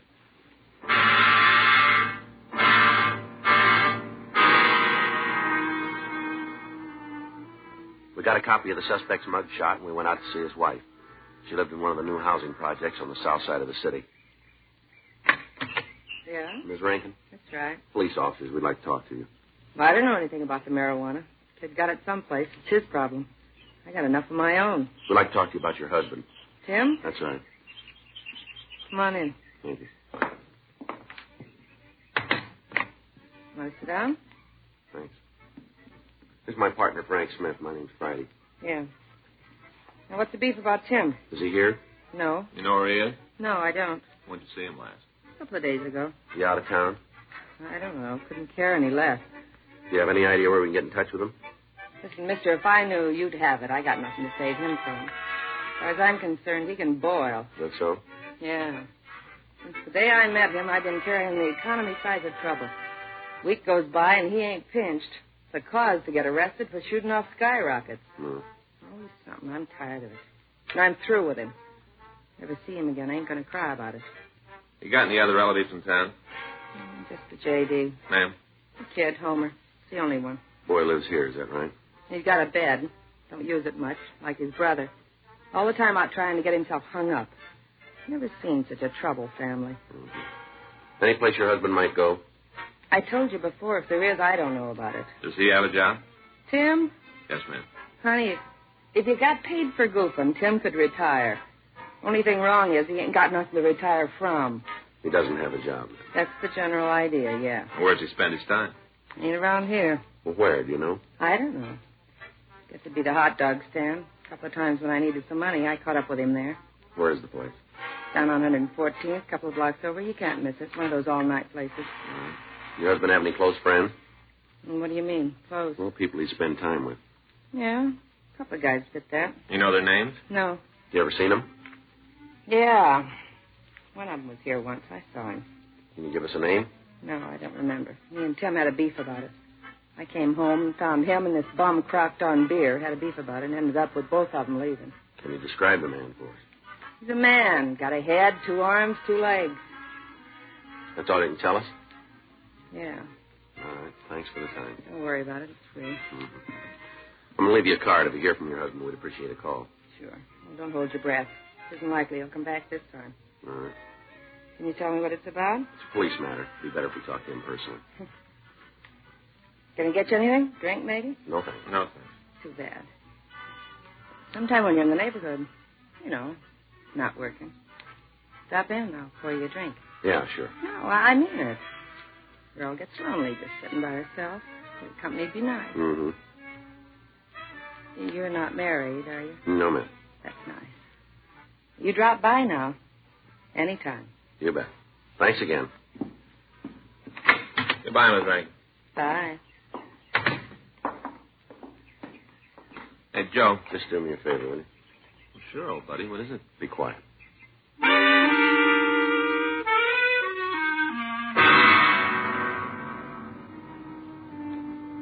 We checked with the neighbors, and they verified Ms. Rankin's story about her husband's absence. None of them were able to tell us where he might have gone. Other than saying that the Rankins fought constantly, they were not able to give us any new information. 2:15 p.m. We drove down to the hot dog stand on 114th. There was no one at the counter who looked like the suspect, Tim Rankin. Yeah, what'll it be? Cup of coffee? Okay, how about you? Number 6, I guess. You make that with cheddar cheese? Yeah. Okay, I'll have one of those. Glass of milk, too. Sure. You want your coffee now? Please. Hot. That's good. That's the way we like it. Oh, not the coffee, the sun. Oh, yeah. And the paper says it's 91 Pacific Center. Uh-huh. Yeah, we should be doing more business than we are. I don't understand it, though. Is that right? Hey, you know, cold drinks. Hot day people all the time drinking something cold. Yeah. No offense. Well, that's all right. Malamute, be ready right away.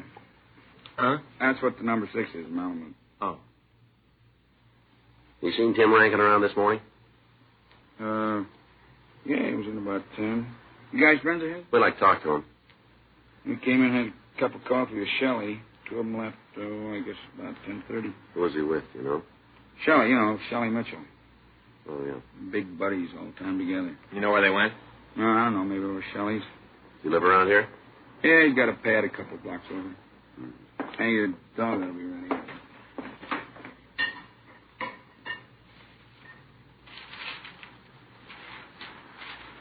You know the address of that place? Mm-mm. I've never been there. Heard the 2 of them talk about it, though. This guy Mitchell work? No, I don't think either one of them do. Mm-hmm. Want to leave your names? Guys come back, I'll tell them you're here.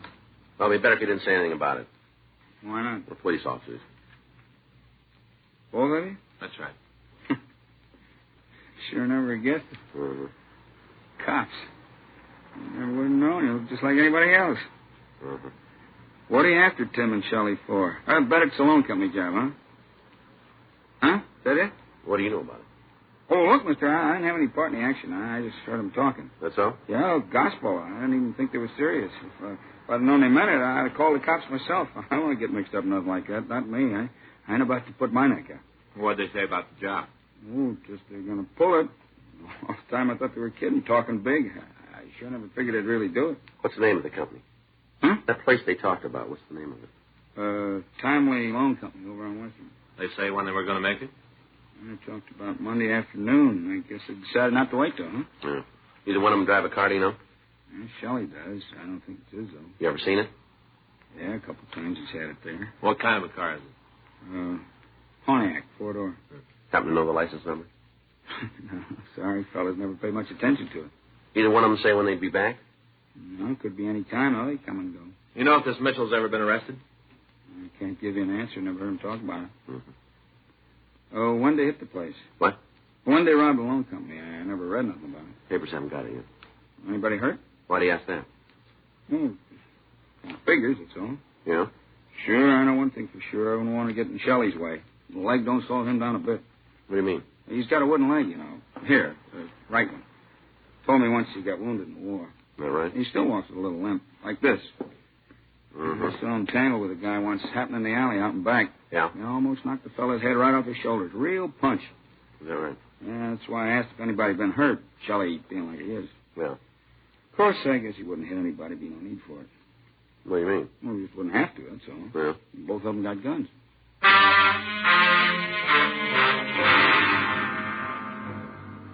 Frank and I arranged for a stakeout on the hot dog stand, then we went back to City Hall and ran the name Shelley Mitchell and his description through R&I. We came up with a possible that looked good. The mugshot was pulled and shown to the owner of the hot dog stand. He gave a positive identification. We contacted Army authorities and requested what information they could give us. Yes, sir, huh? When was it? I see. You have those numbers? Right. No, I haven't. All right, Lieutenant, thanks again. Friday. Michigan 5211. Extension 2511. No, that's 25. Right? Okay, many thanks. How about it? Looks good. He was given a dishonorable discharge. For what? Theft.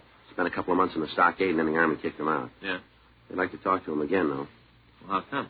Well, according to the lieutenant, it seems after he left, they got to check him. He didn't leave alone. What do you mean? Took 345 automatics with him.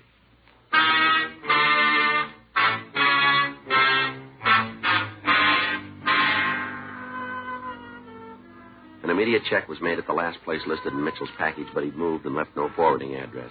Additional officers began to canvass the area where he was supposed to be living. Local broadcasts and APBs were gotten out on both suspects, and a stakeout was set up on Tim Rankin's home. That afternoon, we met with Captain Donahoe, and it was decided to put a stakeout on the loan company. 4:50 p.m. Frank and I were leaving the office to make the necessary arrangements. You got the mug? Yeah, we better get on it right away. Yeah. Hot shot.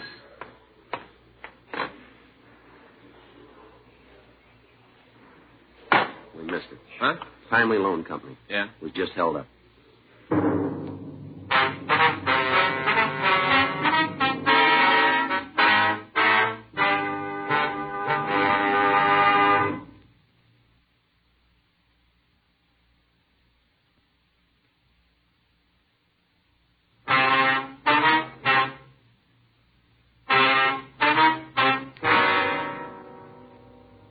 Frank and I left the office and drove out to the Timely Loan Company on Western Avenue. By the time we got there, a radio card answered the call, and the officers were checking the neighborhood.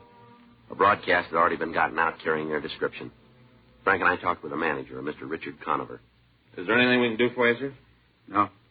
Why don't you take a look at some pictures and see if you can recognize the hold-up man? I have to? Well, it'll help us. All right. Here they are, sir. No, they're not here. You sure? I looked at them. You haven't got a picture. Would you mind going through them again? I'll be honest with you. I'd like to see you get the two men, but the money's insured. I'm not going to put my family on the block for it. I don't think I understand. It's just that I believe them, that's all. What do you mean? On the way out, they told me, said if I helped the police, they'd find out and make me sorry for it. Yeah. Said they'd get my family.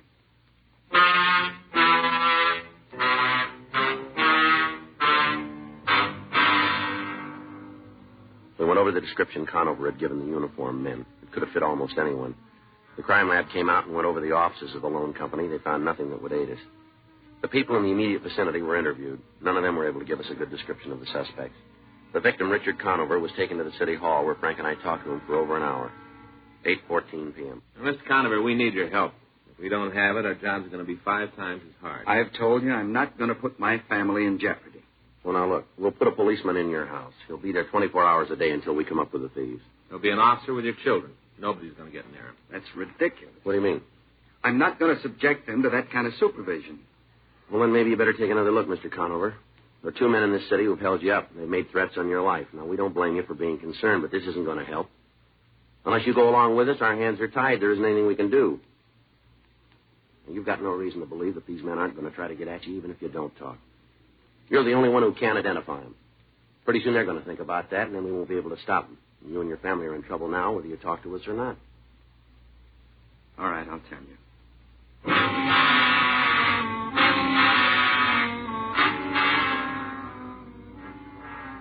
The suspects were positively identified as Timothy Rankin and Shelley Mitchell. Additional bulletins were gotten out on the 2 men, and the search for them was intensified. Officers were dispatched to Conover's home in the event that the 2 thieves tried to make good their threat. Rankin's brother was re-questioned at Georgia Street Juvenile, but either he couldn't or else he wouldn't aid us in apprehending the suspect. 11:30 that night, Frank and I were ready to leave the office. Did you sign the log? Yeah, let's go. I got it. Robbery Friday. Hello? Robbery Friday. Oh, yeah, Benson. Wait a minute. Give me that again, will you? You're right out. Benson and Stromwell. Yeah? They found the suspect.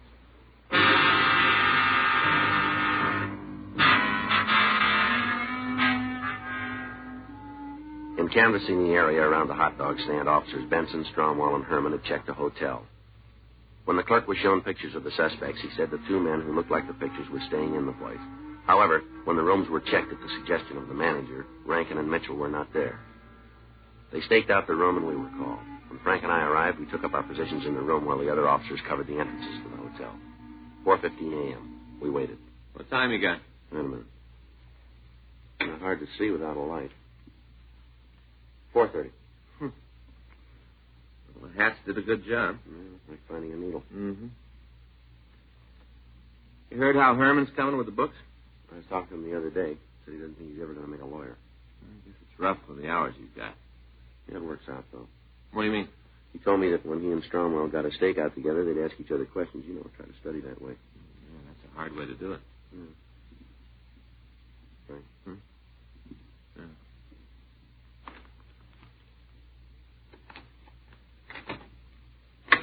All right, Mr. Holder, right there. I'm doing like you say. I'm not going to cause no trouble. Turn around, face the wall. Yes, sir, just like Come you on, say. move. Hands up on the wall. Yes, sir.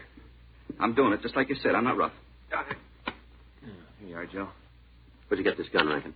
Shelley gave it to me. That's the truth, honest, mister. I got it from Shelley. All right, put your hands behind you. Yes, sir, right behind me. All right, you can turn around now. Don't shoot, mister. Huh? Please don't shoot. Turn around. Yes, sir. Where's Mitchell? I don't know. Oh, come off it. Now, where is he? Well, I don't know, mister. That's the truth. I just don't know. Yeah. Well, look, if I did, I'd tell you. Honest, I would. When'd you see him last? A couple hours ago. Where? A coffee place on Vermont, sir. Is he still there? I don't know. What was he doing? He was talking to another fellow. Who? A guy named Randolph Bennett, sir. I'm not sure that's his real name, though. Is he coming back? No, sir. He doesn't live here. Clerk says he does. Well, who are you talking about? Mitchell. Oh, I meant Bennett. He doesn't live here. Mitchell does, but Bennett doesn't. Mm-hmm. Now, how about an answer? Well, I'm sorry, sir. I don't know what you're talking about. Mitchell, is he coming back? Well, I don't think so. Why do you say that? Well, we had a fight. I don't think he'll be back, sir. What'd you fight about? Well, it's something he wanted me to do. I didn't want any part of it. What was it?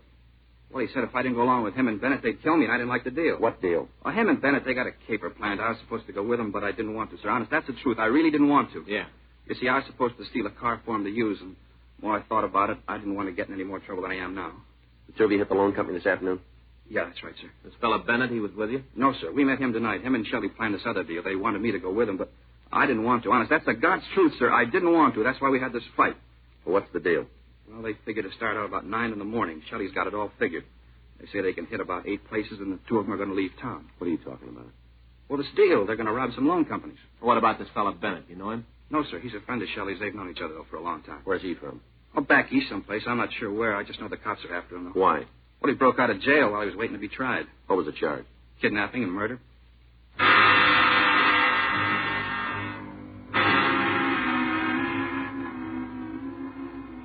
We left the hotel room and picked up the other officers. We had Tim Rankin point out the coffee stand where he'd last seen Shelley Mitchell. And then we called a radio car and turned Rankin over to the uniformed men.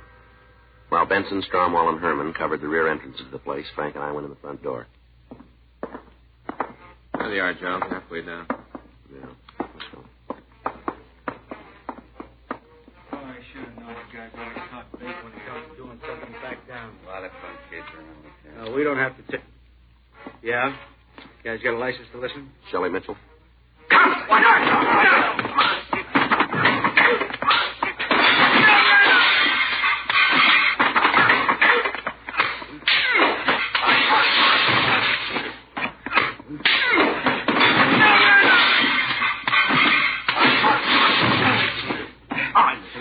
Come on, get up. You okay, Joe?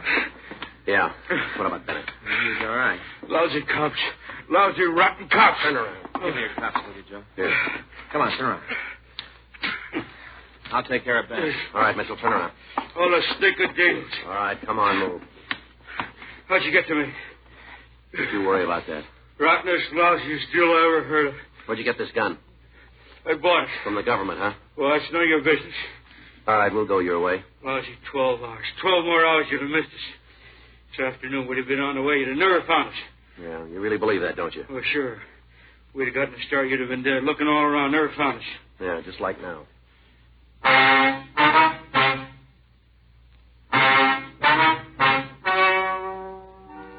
The story you have just heard is true.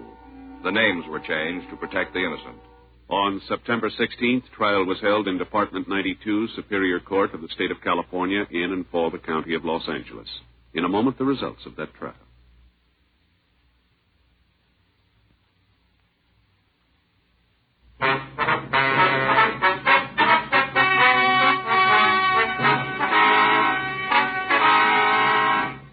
Homer Norman Rankin was referred to juvenile court and after a hearing was made a ward of the state. Timothy Alfred Rankin and Shelley Vincent Mitchell were tried and convicted of robbery in the first degree, one count. They received sentence as prescribed by law. Robbery in the first degree is punishable by imprisonment in the state penitentiary for a period of not less than 5 years. Randolph Bennett, alias James Virgil Nicholson, was held for New Jersey authorities to answer charges of murder, kidnapping, and escape.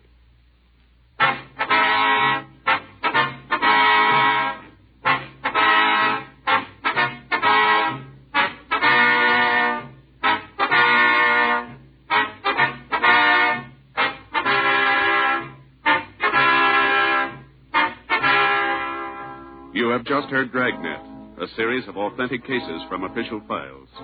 Technical advice comes from the Office of Chief of Police W.H. Parker, Los Angeles Police Department.